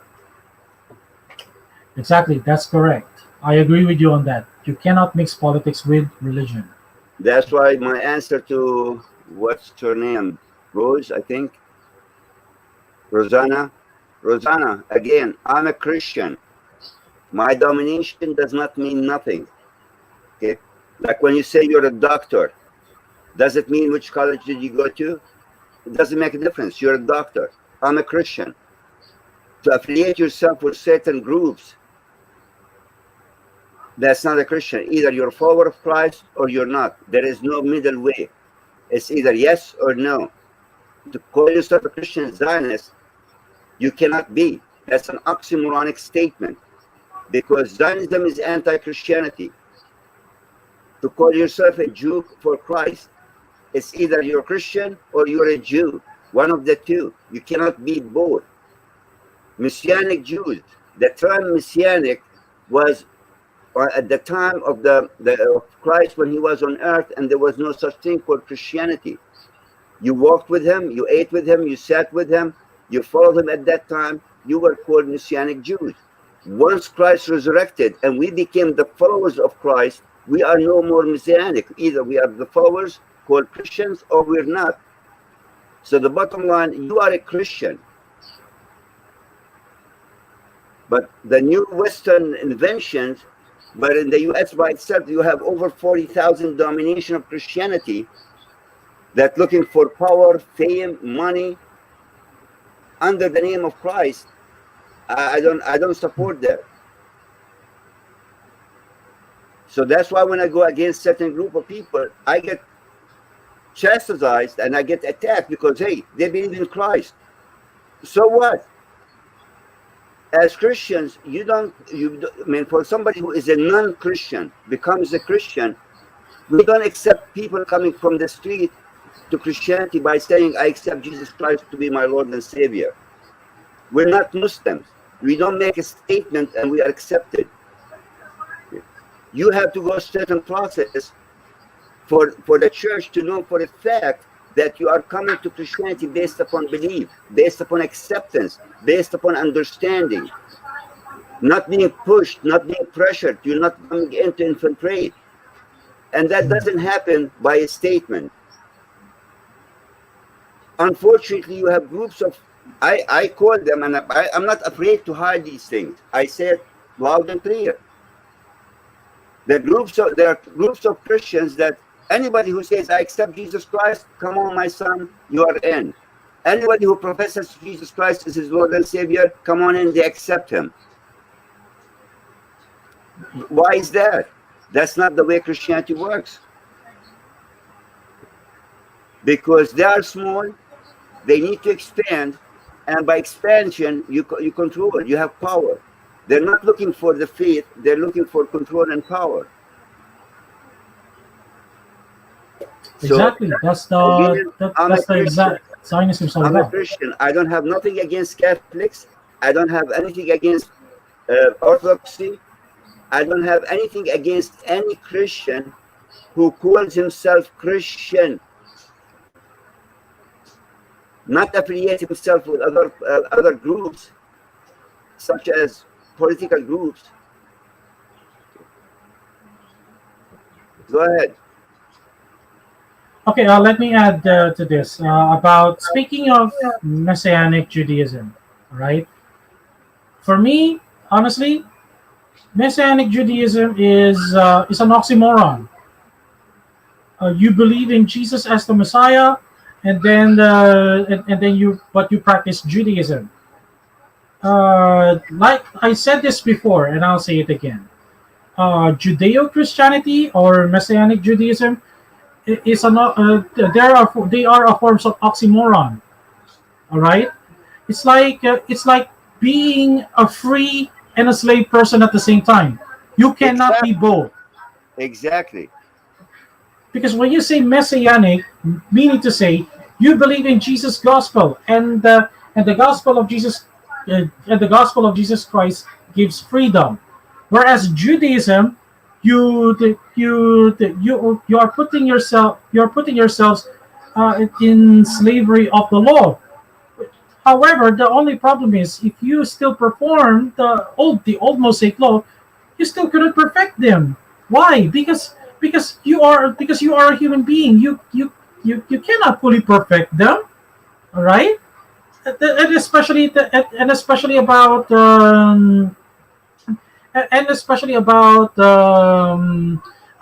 let's just say let's have a good example.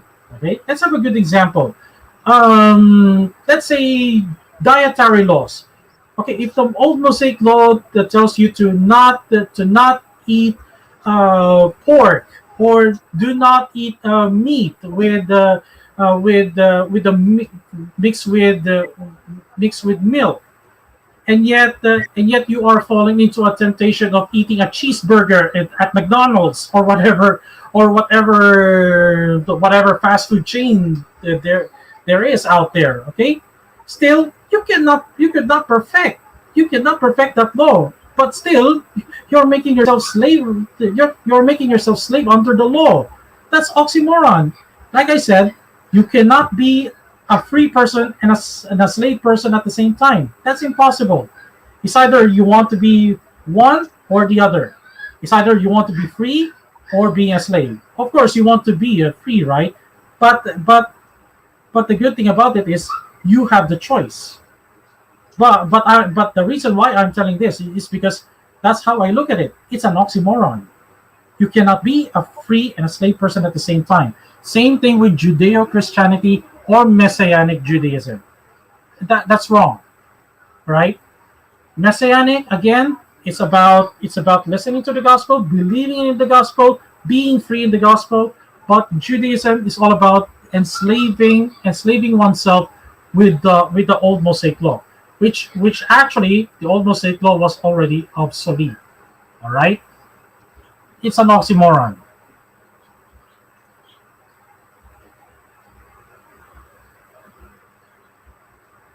Okay, let's answer from Travis Lee.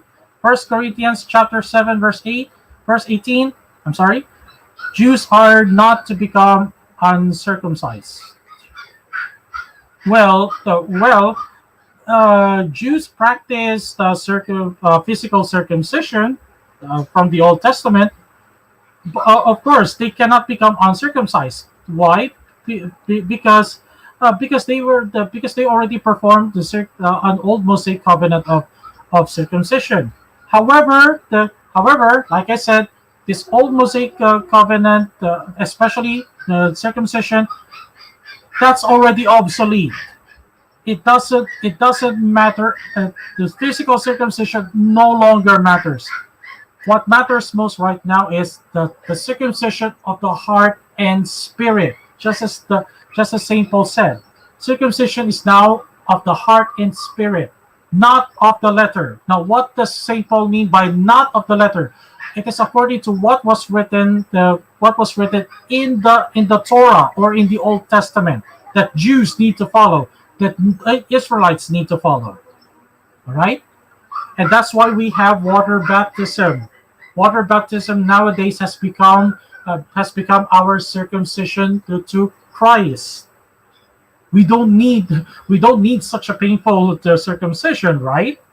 But even though nowadays, circumcision has become part of health practice. Okay, Jews are to remain Jewish, and Gentiles are not to enter into Judaism. No, Paul says, remain as you are called. Okay, Travis Lee, I cannot say Jews are to remain Jewish.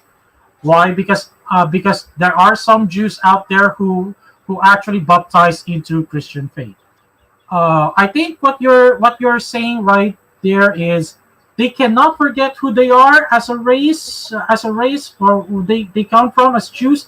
But again, in Christ, there's neither Jew nor Gentile. It doesn't matter. It doesn't matter to Christ any longer. All right. But Travis Lee, what you're saying about Gentiles are not to convert to Judaism. Well, that's slightly true. Okay, but unfortunately, to tell you this, this is based on the Talmudic teaching. All right. Yes, a Gentile can convert into Judaism, but here's the sad part. Here's the sad truth that a Gentile who converts himself or herself to Judaism remains a second-class citizen, according to the Talmud. That's bad news for you. But I would honestly say it's better for a Gentile not to enter to Judaism. Why? Because Judaism is exclusively only for the Jews. Okay? I hope you understand that. But again, I'm basing it on but what I'm basing it on the Talmudic position of the Jews. Okay, we can discuss that. We can discuss that, Travis Lee. Okay, we can have that another discussion next Saturday. We will entertain you. We will entertain that. Don't worry. All right. Well, Okay, and brother Travis Lee, I mean, I love that guy, even though sometimes we get heated with each other. I know him from Palto. Uh, I'm not. I mean, sometimes I try to explain certain things, but unfortunately, we're not. I can't discuss a person one-on-one with him because other people come into the room and it becomes completely out of order when we talk about specific things.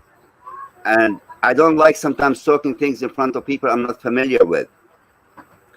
But if he likes, hopefully next Saturday, if you like Travis to come aboard with us, I'll be more than happy to have you, man. I mean, yes, in all honesty, I'm being Travis knows me. If you're right, you're right. If you're wrong, you're wrong. I don't sugarcoat nothing. We had heated arguments with me and him, but the one thing I love about him is he's not closed-minded. He's willing to discuss whether he agrees or not. He gives you the chance to talk, and he listens to you, and vice versa. He doesn't attack you like some people do when it comes to trying to present your point. So if he likes to come aboard next week, next Saturday, and talk about Christian Zionism and how have a discussion with you on it, that's up to him. Well, I'm more than welcome to have him on board with us. Okay, so let's have a friendly dialogue, not unlike those Muslims. Okay, so let's try to have a friendly dialogue as Christians. Brother, I'm blunt. Everybody knows me. I'm blunt. I'm straightforward. Okay. Actually, in reality, and as much sad to say it, but it's the honest truth. Why do we need to hide the truth? You have some Christians, literally, they are worse than Muslims. I see. It is what it is. Okay. It is what it is. So when you say we're not like Muslims, sadly and unfortunately, we do have Christians who are worse than Muslims. But this is life. And as far as I'm concerned, I stand for the truth. Because Christ didn't tell me, if you are wrong, I'm supposed to cover up for you because you're doing something else. If you're wrong, you're wrong. Exactly. Exactly. And speaking of worse than Muslims, I encountered and debated some Christian sects or cults before. Yeah. They will even respond to death threats. But anyway, that's going to be a separate topic. Okay. So we'll have that sometime. Okay, so let's continue until we get to the conclusion.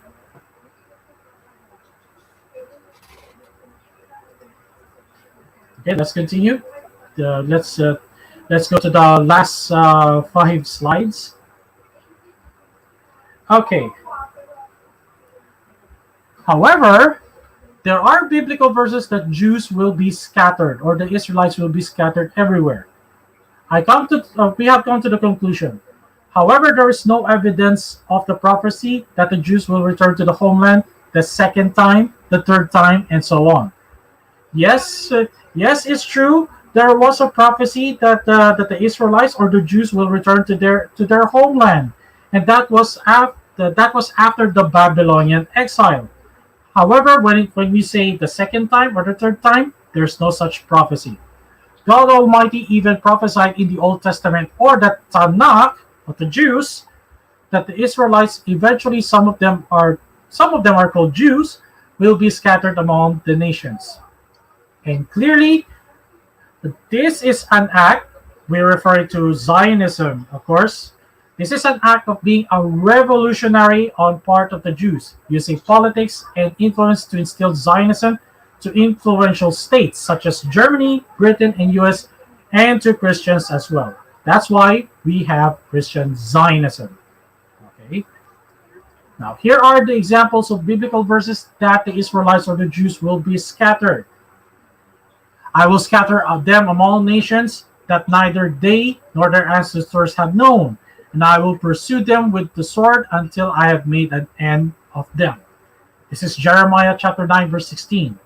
I will disperse you among the nations and scatter you through the countries, and I will put an end to your uncleanliness. Ezekiel chapter 22, verse 15. You have gave us up to be devoured like sheep and scattered us among the nations. Psalm 44, verse 11. What else? The Lord will scatter you among the peoples, and only a few of you will survive among the nations to which the Lord will drive you. Again, who says this? It's Moses. Then the Lord will scatter you among the nations from one end of the earth to the other. There you will worship other gods, gods of wood and stone, which neither you nor your ancestors have known. Deuteronomy chapter 28, verse 64. Well, not only Moses prophesied about the scatter of Israel from the Babylonian captivity and Assyrian captivity, but also in our modern day, every, everywhere around the world, Jews are also scattered. Even here in our country, we also have Jews here as well. Okay, now Flavius Josephus admits in his book The Antiquities of the Jews and quotes the prophecy from the Old Testament. He says, "You will be scattered over the whole world, and will, as slaves, entirely fill both sea and land. And once you have had the experience of what I now say, you will repent, and remember the laws you have broken when it is too late. Whence I would advise you, if you intend to preserve these laws, to leave none of your enemies alive when you have conquered them, but to look upon it as for your advantage to destroy them all, lest, if you permit them to live, you taste of their manners, and thereby corrupt your own proper institutions. I also do further exhort you to overthrow their altars and their groves, and whatsoever temples they have among them, and to burn all such their nation and their very memory with fire. For by this means alone, the safety of your own happy constitution can be firmly secured to you. And in order to prevent your ignorance of of virtue and degeneracy of your nature into vice, I have also ordained you laws by divine suggestion and a form of government which are so good that if you regularly observe them, you will be esteemed of all men the most happy." Wow. Flavius Josephus even agrees with the prophecy. And quoting from the Dr. Eugene Michael Jones's book, yeah, I really love this guy a lot. This is from the Jewish Revolutionary Spirit. This is what he said. The Talmud was created to keep Jews in bondage to Jewish leaders by prohibiting all contact with Logos. Logos, who is Christ. Whether that is understood as the person of Christ or the truth or reasoning based on true principles and logic.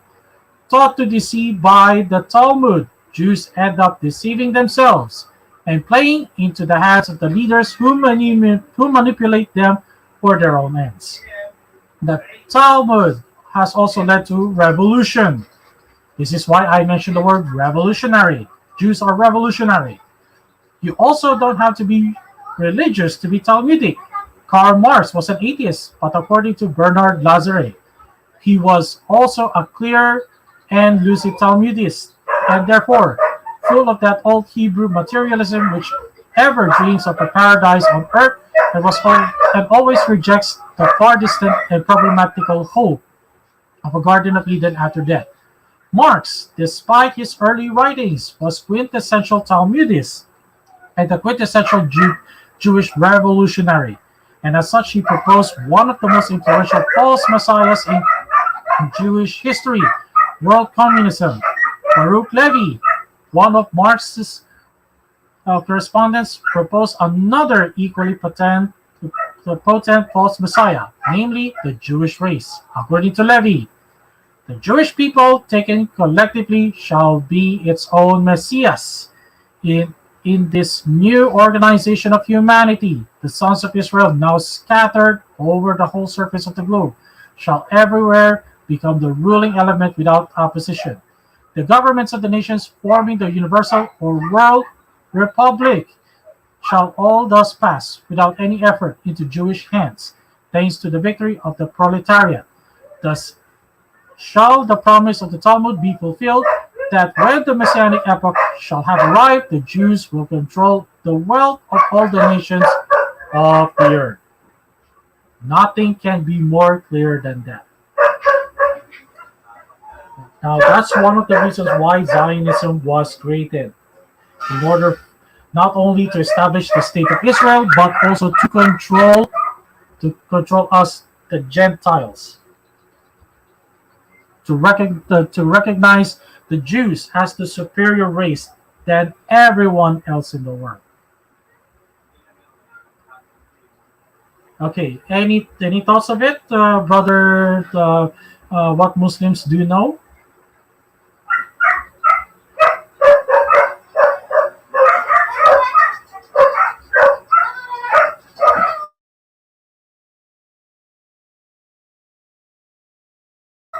Any thoughts?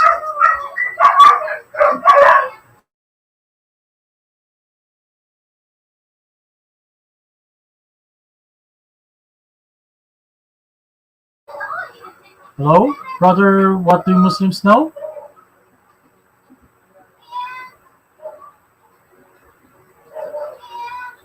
Okay, go ahead. I said Brother Travis Lee was asking about Psalms 105, 7 through 12. Okay, let's see that verse. Psalm 105, verses 7 to 12. I'm trying to post them in the chat.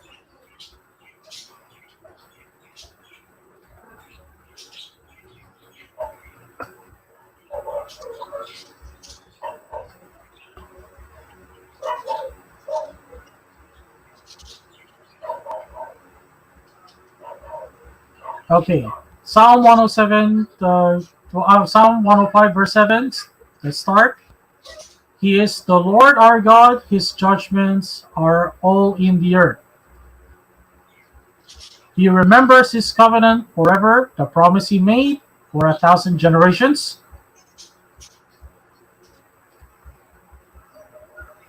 The covenant he made with Abraham, the oath he swore to Isaac. He confirmed it to Jacob as a decree, to Israel as an everlasting covenant. Okay. To you I will give the land of Canaan as the portion you will inherit.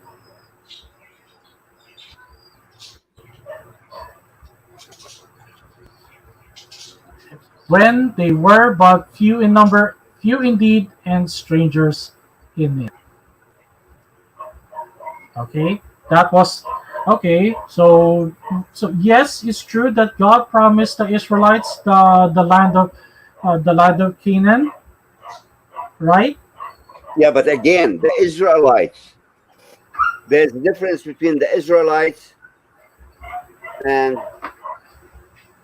what comes after, because the Israelites are from Jacob. The Israelites are not Jews. Yes, but now in the New Testament, when Jesus told them, "Your kingdom will be taken away from you and be given to a nation." Why? Because they rejected him. And now who receive and and also the everlasting covenant was also a prefigurative form of speech. Yes, it's true that it's true that the Old Testament was promised at first to Isaac, to Jacob, and the Israelites. But in the New Testament, now it's Christians who receive the but now it's Christians who receive an everlasting covenant. That's why Saint Paul says, now my brothers, you are now like Isaac. So we as Christians, we also inherit an everlasting covenant. So it was also a prefigured form of speech in Psalm 105 verses 7 to 12. It was also a prefigured covenant, not only to Israelites but also to those people who accepted Jesus as well. Please see the Galatians chapter 4. If you read the entire Galatians chapter 4 verses 27 to 31, it's right there.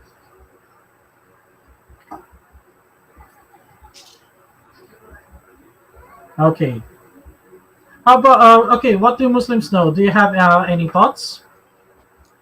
Well, like I said, this topic, I guess we can have it next week. Yeah, Man, since sure. we're going to talk about Christian Zionism versus other things and whatever follows, we can have this discussion next week. Yes, sure, no problem. And also the problem of Christian Zionism. We will also talk about exposing Schofield Reference Bible. What makes Schofield Reference Bible very dangerous? And actually, sad to say, many Christian Zionists, just like John Hagee, they also use this Bible. So we will discuss that. I'm with you. I'm with you. And Travis, are you free next Saturday at 5 p.m.? Please let us know, okay? We can have a friendly discussion with you. And you're gonna enjoy the talk with him. Trust me on that one. I mean, we don't know each other that long. Me and you, I know him long enough, but he is. I can't find words to describe him. Even though he gets mad at me, that's okay. It's accepted from him. But at least he's not one of those people that my word or my way or the highway. He's willing to understand, give and take. He might not like what you're gonna say, but at least he listens to it and he gives you his point of view. Okay. Well, Thank you very Travis, much. you're not gonna try. We're gonna make you famous on here. And also next Saturday, when we discuss Christian Zionism, uh, uh, uh, we will make Christians understand why the dispensation theology, as as revolutionized by Cyrus Scofield, that's actually a very dangerous form of theology, uh, uh, especially for Christian Zionism. This It, dispensation theology. it destroys Christianity from within in the name of Christ. That's the biggest Exactly. problem I see. Yes, exactly. The dispensation theology. But we will have that next Saturday. Okay. So let me do some research about that. The example, especially the examples of dispensation theology. So we can have that next week. David Rye. Uh, does Brother JC has a channel? Well, I don't really have well, I do have a YouTube channel, but I don't upload there. But I'm going to upload this on my own Facebook page called Humble Apologetics. I perhaps I can give a link to what do Muslims know. It's my own Catholic apologetics page. Mostly my articles here in our native language here in our Philippines, but we also do have English articles as well. But definitely we will post this on our Facebook page. So don't worry. We will keep. I will do my very best to keep my Facebook page updated as I can with lots of apologetics.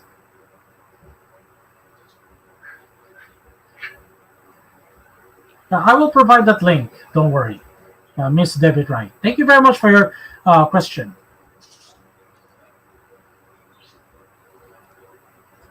Okay, what else? Any questions? Travis has plenty. I guarantee you that.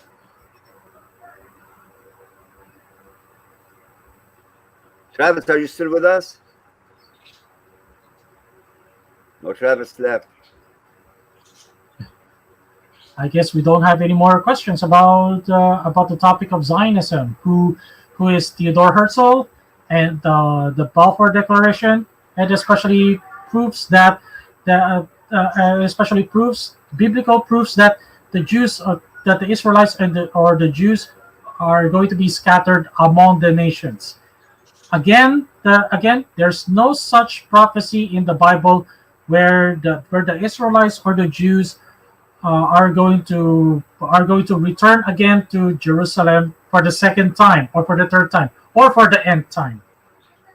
The biggest problem we have is that some people, they read it and they take things literal without understanding the spiritual meaning behind it. The Bible itself is like 70% spiritual and 30% literal. There are many Yes, and also what he's mentioning here that specifically says the seed of seed of Israel, Jacob, or seed of Abraham. We are from the seed of Abraham. It doesn't say the seeds of Abraham. Where does David come? Isn't David from the seed of Abraham? And that's where we come from. So that's specifically for us, the Christians today, which is also the Jews of today. But it's hard to explain things, man. well, actually, about God's promise to Abraham that I will multiply your descendants. I will make them multiply like the stars. All right. Well, actually, that's a prefigure of speech for Abraham as well. Okay, so not just literal descendants, but also spiritual descendants of Abraham, who will Exactly. be the countless as stars. And who are they? And these are the people who embrace Jesus Christ. Those who believe in Jesus Christ, regardless how much the numbers are, whether billions or trillions, it doesn't matter. Okay, so we as Christians, we are already considered ourselves as descendants of Abraham. Okay. Daniel Valencia. I make clear distinction between Jewish and ethnicity and Jewish religion. There is no such thing called a Jewish ethnicity. For the simple reason, the term Jew does not exist in a Hebrew book. The term is Yehudi, Yehudim, referring to the bloodline of Yehuda, who is the son of Jacob, referring to the tribe, and tribe does not mean bloodline. In the tribe, you could have bloodline, but the tribe can consist of outside the bloodline. And also it's referred to the region that people lived in, Yehuda. So if you lived in Yehuda, you are considered Yehudi. If you are from the tribe of Yehuda, you are considered Yehudi. If you are from the family of Yehuda, you are considered Yehudi. That's the name of a person. It's not a bloodline. The bloodline of Yehuda goes back to Jacob, who is also known Israel. The bloodline of Jacob goes back to Abraham. Abraham goes back to Iraq, who was Chaldean. So you can't change bloodline. If your nationality become an Israeli, your bloodline still Chaldean. So there is no such thing called a Jewish ethnicity. They want to define it that way. That is fine. That's their definition. They agree on it, whatever it is. I don't have to accept it and claim it when there is no such thing. Okay. If you follow the ethnicity of Yehuda, goes back to Abraham. But then you have the Levites, you have the Benjamites. So what are they? How can they be Yehudim when each one of them has his own name? The term Jew did not exist till the 18th century. If you look at old Bibles, you would not find the word Jew in it. You will find Yehudi. Hebrew does not have the letter J. So where did the term come from? It's a Western word. It's Western invented word. And because of that word refers to Yehudi, they want to combine everybody under that term, and they give it ethnicity. Well, that's what they want to believe. God bless them. Good luck to them. But I don't have to come and say, well, Jewish is ethnicity, which is wrong.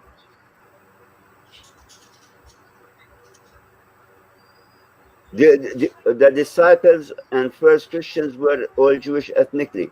Well, can you define a Jew, Daniel?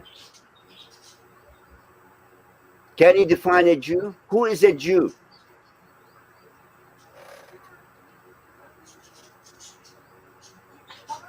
Okay, let me put it this way for Daniel Valencia. Okay, Daniel, is No, that what you mean? Yahudis are not Israelites. The Israelites are coming from Jacob, from Israel. Yahudis come from Yehuda, or which is known in the English translation, Judah. So Israelites are from Jacob, Yehudi from Judah. They're two separate groups. Judah comes from Israelites, but Israelites don't come from Yehuda.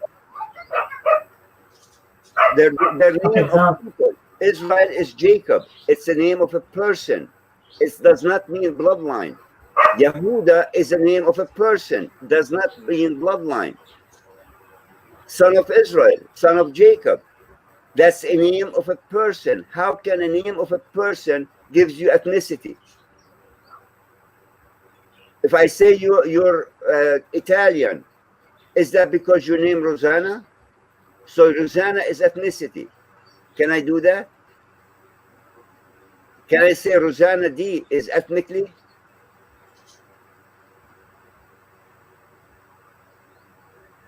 okay.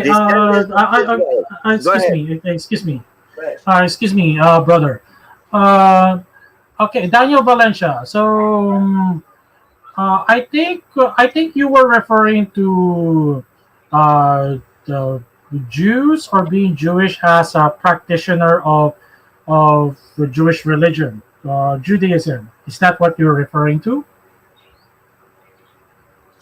Because because throughout history, because throughout history, even the Bible, a person who practices the religion of Judaism calls himself a Jew.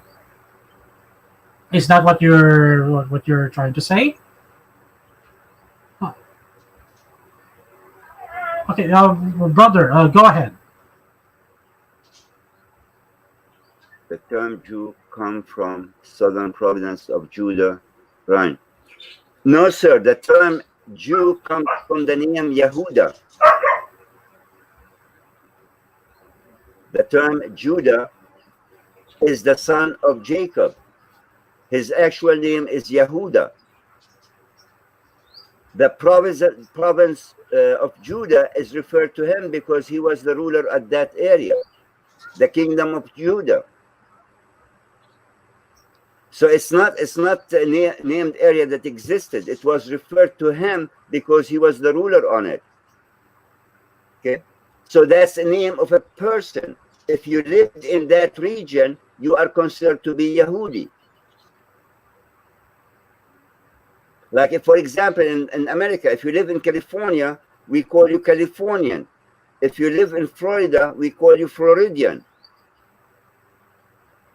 If you live in Texas, we call you Texan. Okay? So if you lived in Yehuda, you are referred to as Yehudim. If you come from the bloodline of Yehuda, you are called Yehudi in reference to the name of the father. But it's not reference to the ethnicity. The ethnicity goes back to Abraham, because Abraham is the grandfather of Yehuda. Abraham comes from Iraq, from the northern region of Iraq, called Ur, which was Chaldean. So that's what Abraham is, Chaldean. When they say Abraham is Hebrew, Hebrew is not an ethnicity. Hebrew is a title that was given to him when he crossed over. The translation of crossover is Hebrew, Ivrit. The word Ivrit means crossover. It's not an ethnicity. It's not a bloodline. It's not a lineage. If I say Daniel the carpenter, okay, That's because your profession is a carpenter. So your profession became your name. But that does not give you a bloodline. If you move to the USA, your children will become Americans by nationality, not by bloodline. The bloodline goes back to you and your background. Bloodline always follows the father, not the mother. Remember, Adam was not created equally to Eve. And I'm not meaning, equal in spirit or whatever, in the way of creation. Eve came from Adam. So anything that comes from the man, you follow the man, not the woman.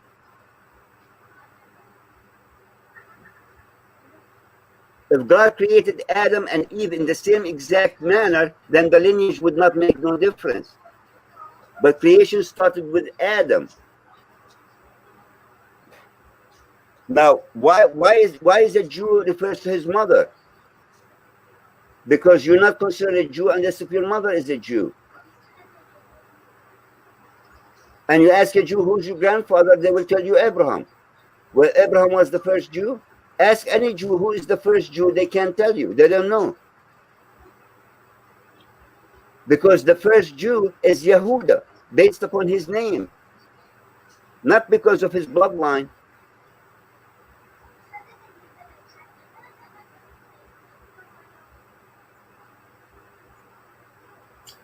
Exactly, Daniel. Exactly. So if you change your nationality, your bloodline does not change. You can become Taiwanese, but your bloodline will stay Indian. Unless if you are from that original native to that country, land, or whatever the case might have been, that you are from indigenous to that land. So when you say you're referring to the Jews based upon ethnicity, there is no such thing called ethnic Jew. To them, they believe in that. That's fine. I don't have no objections to it. But I do not preach it and emphasize on it when it's not true.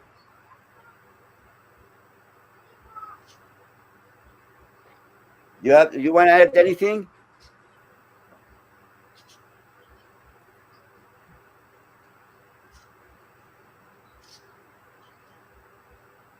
JC, do you have anything to add? No, I don't have anything to add. I think you have explained well. Thank you very, very much, brother. What do Muslims know? So, Brother Daniel, anything else?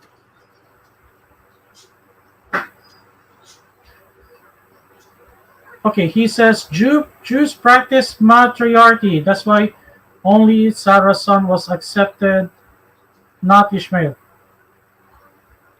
Okay. Let me answer that, Daniel Valencia. That's Let me answer that. Okay, Daniel Valencia. Unfortunately, no. Most of the times, most of the time, Jews practice patriarchy.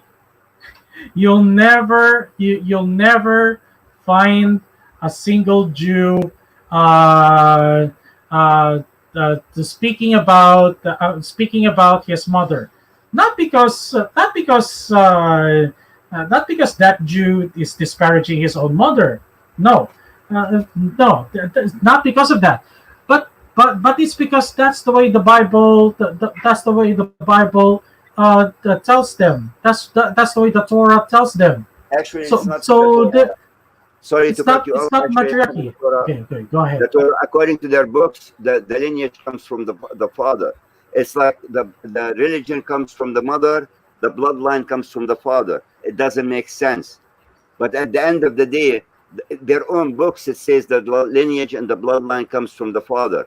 The rabbis changed it to the mother. And that's the reason I'm not going to get into it, because I mean, I don't want to create issues with it. But as simple as that, you know your mother, you don't know your father. So figure the rest. And also Daniel Valencia, you said today if you are born from a Jewish mother, you are considered a Jew. Well, yes. Yes, but it doesn't mean that's matriarchy. The Jews practice matriarchy. No, until now, Jews are still practicing patriarchy. Jews are still practicing patriarchy. That's why. That's why if you look closely at the Gospels, what did the Jews say about Jesus? Isn't he the son of Joseph the carpenter? But the Bar Yosef, Bar in Hebrew, which means son, Yosef. Okay, son And of Joseph. actually, the term for it in Hebrew is ben, which is Ben. used Okay, also thank in you very Arabic. In much. Arabic, there are two words for that. In English, it does not Ben. translate correctly. In Arabic, there is the word ben and the word ibn. Okay, ben. Okay, Let me see if I can write it here. just Ben and ibn. Okay. okay. Technically, both they mean the same exact thing. The only difference is one gives different status to the person you are referring to. For example, when we talk about the messenger Muhammad, the name they give him is Muhammad ibn Abdullah. Muhammad, Mm. no, sorry, Muhammad bin Abdullah. Meanwhile, Yes, in the exactly. Quran, it says Isa ibn Maryam. The word ibn usually is referred to the unknown father. The word ben is known the Mhm. father. So in But Hebrew they do have the same, but they don't show it. Now in English, if you translate that to English, you're gonna say son of, which is not gonna mean anything. Okay, I okay, mean son of is but the same thing. but but the thing is that it's not it Jews do not never practice matriarchy. It's always patriarchy. It's Daniel Valencia. Jews always practice patriarchy, whether you like it or not. And Okay. it's not just that. If you ever go to Israel and you look at the Hasidic Jews, the Orthodox Jews, the same exact way that the Muslims do. The man will be walking about 6 feet away from his wife, and his wife will be trolling behind him. They don't walk next to each other because she's not supposed to walk with him. And that's the Yes, Islamic way as exactly, well. Okay. Now, if you're looking at exactly. modern Jews, you see them whatever. But the old fashioned tradition is the man in front and the woman behind. Even when they sit on tables, the men separate from the women. Okay. But he said something here today. If you are born, he said something else here. What is this? Uh, where did you say that? About Today, if you're born, no, about Jesus being yeah, I think this one. Okay, Daniel. First of all, that's a big subject. That's a big topic because the understanding of he was born from the seed of David. You have to think spiritually of it, not literally. Because if he was literally born from a seed of a man, he would have been a sinner. So the term seed of David is spiritual, not literal. Do you understand it? So he's referred to being that's a why. Jew spiritually, not literally. And again, Daniel Valencia. Okay, you will never hear a Jew teaching about matriarchy. It's always patriarchy. It's always based on patriarchs. For example, okay, here's an example. Okay, let's say I'm a Jew. Okay, I guess Daniel, it's not matrilineal. It's always patriarchal. Daniel, the Jews base their lineage on the father side. It's always been that way. Daniel, for example, okay, for example, I am JC. Okay, let's say I am a Jew. Okay, then another Jew will ask me, "Who is your father?" I will say, my father is Yosef. Okay, yeah, my father is Yosef, because the Jews will always ask in terms of your father. Yeah, but when you refer to a Jew, they tell you Joseph ben Sarah, Moshe ben uh, Maryam. They don't go by the father. They always refer to the mother. Even though what you're saying is correct, but the reference always goes back to the mother. They have their mother instead of their father. You say you're Joseph, the son of Abraham. They say Joseph, the son of Sarah, the son of Rebecca, the son of a female name. They don't refer to the father. Their book says the lineage comes from the father, but their practice comes on the mother. Again, because the rabbi changed that. Okay, but the Bible always but the Bible, especially the Old Testament, they always refer to the going back to the father's side. It's patriarchal. It's patriarchal. I Yes. never heard of a I never heard of a Jew teaching about matriarchy. No, No, they but don't. however, but however, it doesn't mean that that mothers were disparaged from being mentioned. No, no. That's why us Christians today we are proud of mentioning our moms as well, right? There's nothing wrong as long as you're proud of your parents. Why not mention your mother as well, right?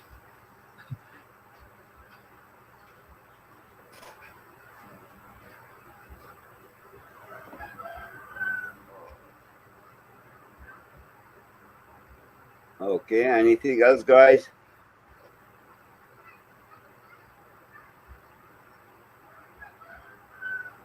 Okay, anything else? Other questions?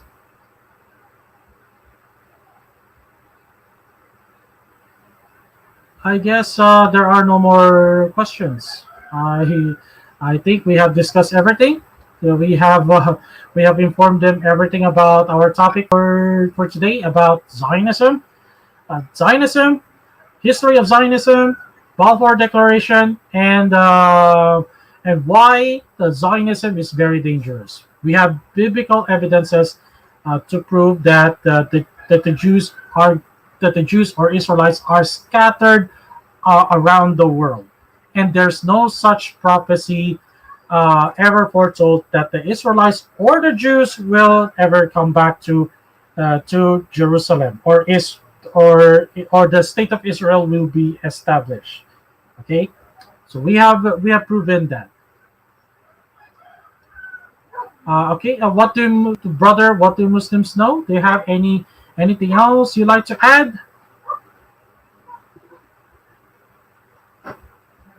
Here, we're here. Do you have anything else to add before we make a closing on this?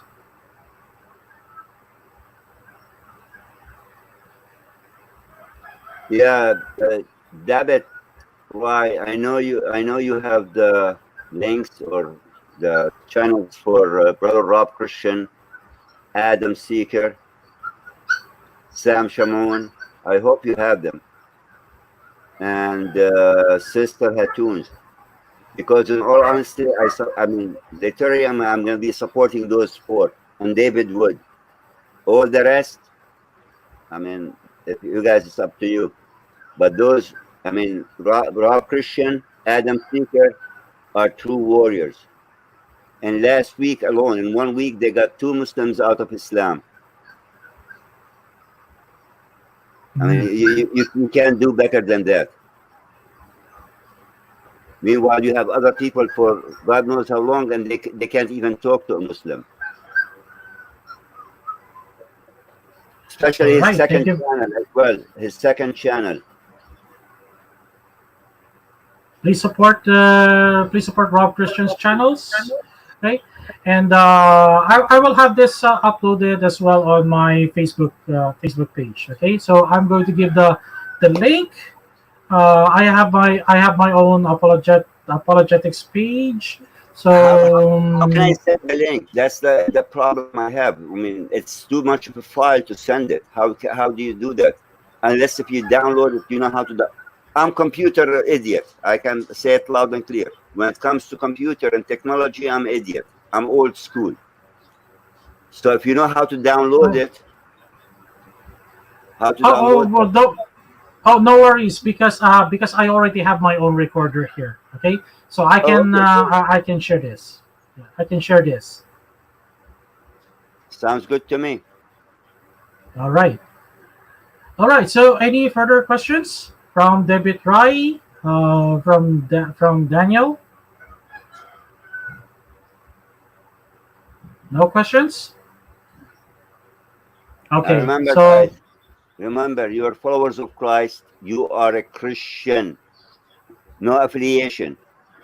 Don't let a Muslim come and tell you what domination you are. No matter how prejudiced or how confident or uh, how strongly believe in your domination, don't bring it out. Always speak as a Christian. Don't bring politics in the discussion. Muslims have a habit of trying to bring issues like some Christians talk about Israel. Some always go back to Islam. Don't let them divert you. all right. So, okay. So next Saturday. So let's continue our discussion about Christian Zionism and also, spoiler alert. Spoiler alert. I'm going to share my testimony about how I rescued my dad from listening to John Hagee. Okay, so please look forward to it. I'm going to share my testimony on that. All right. So So next week will be about Christian Zionism and how damaging is it to Christianity. and especially the dis But and especially dispensation theology. How dispensation theology also destroys Christianity. It's very dangerous. Okay, so we're going to use Schofield Reference Bible to prove that the dispensation theology is indeed very dangerous. It's very dangerous to Christians. one last thing, did you share your link with Brother Debit about Facebook? Or I don't know if you want to do it in public, but I can connect you guys on Skype because both of you are on Skype, and I can connect you both on Skype. Wouldn't that be better? Unless if you don't mind sharing it, it's up to you. Okay, I'll share my Facebook page to you on Skype. I will share my Facebook page. Sounds good to me. So I'll connect you guys on a group on Skype, and you can exchange talk further down the road, and hopefully we don't just attack Islam and the danger of Islam, but we attack the faith and how can we protect it. And at the end of the day, like I always say it,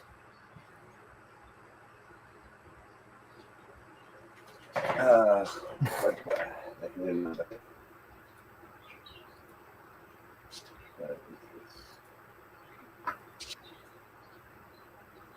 Okay, so To his glory we work, in his faith we live, and by his grace we saved. okay. Thank you very much, and let's have a closing remark. So thank you very much for those who listened to us in our discussion today about Zionism, the Balfour Declaration, and especially we have refuted Zionism because there's no such prophecy in the Bible that the Israelites or the Jews will return again for the second time or for the third time in Palestine or in Jerusalem. Right. So what we do know for a fact is that God scattered all people from Israel or the Jews from around the world, right? Around across the globe, right? So thank you very very much for taking your time to listen to us, and please look forward to our next discussion next Saturday about Christian Zionism.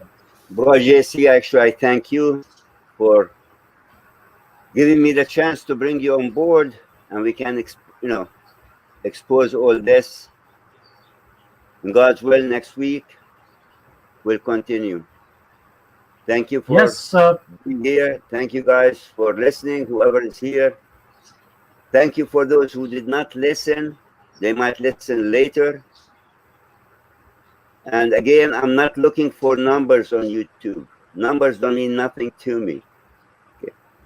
The bottom line is getting the word out. yes. Thank you very very much, and pray the praise be to our Lord Jesus Christ. Uh, may the love of God, the fellowship of the Holy Spirit be with us all. So Amen, brother. Amen. thank you very very much for watching, and see you next Saturday. God bless. God bless you as well, and bless yours. Thank you so much. Okay, Thank folks. you very Good much also night. for having me. Good night. My pleasure, brother. My pleasure. So have you guys good night, good morning, good evening, wherever you at. God bless you all, and thank you. Thank you.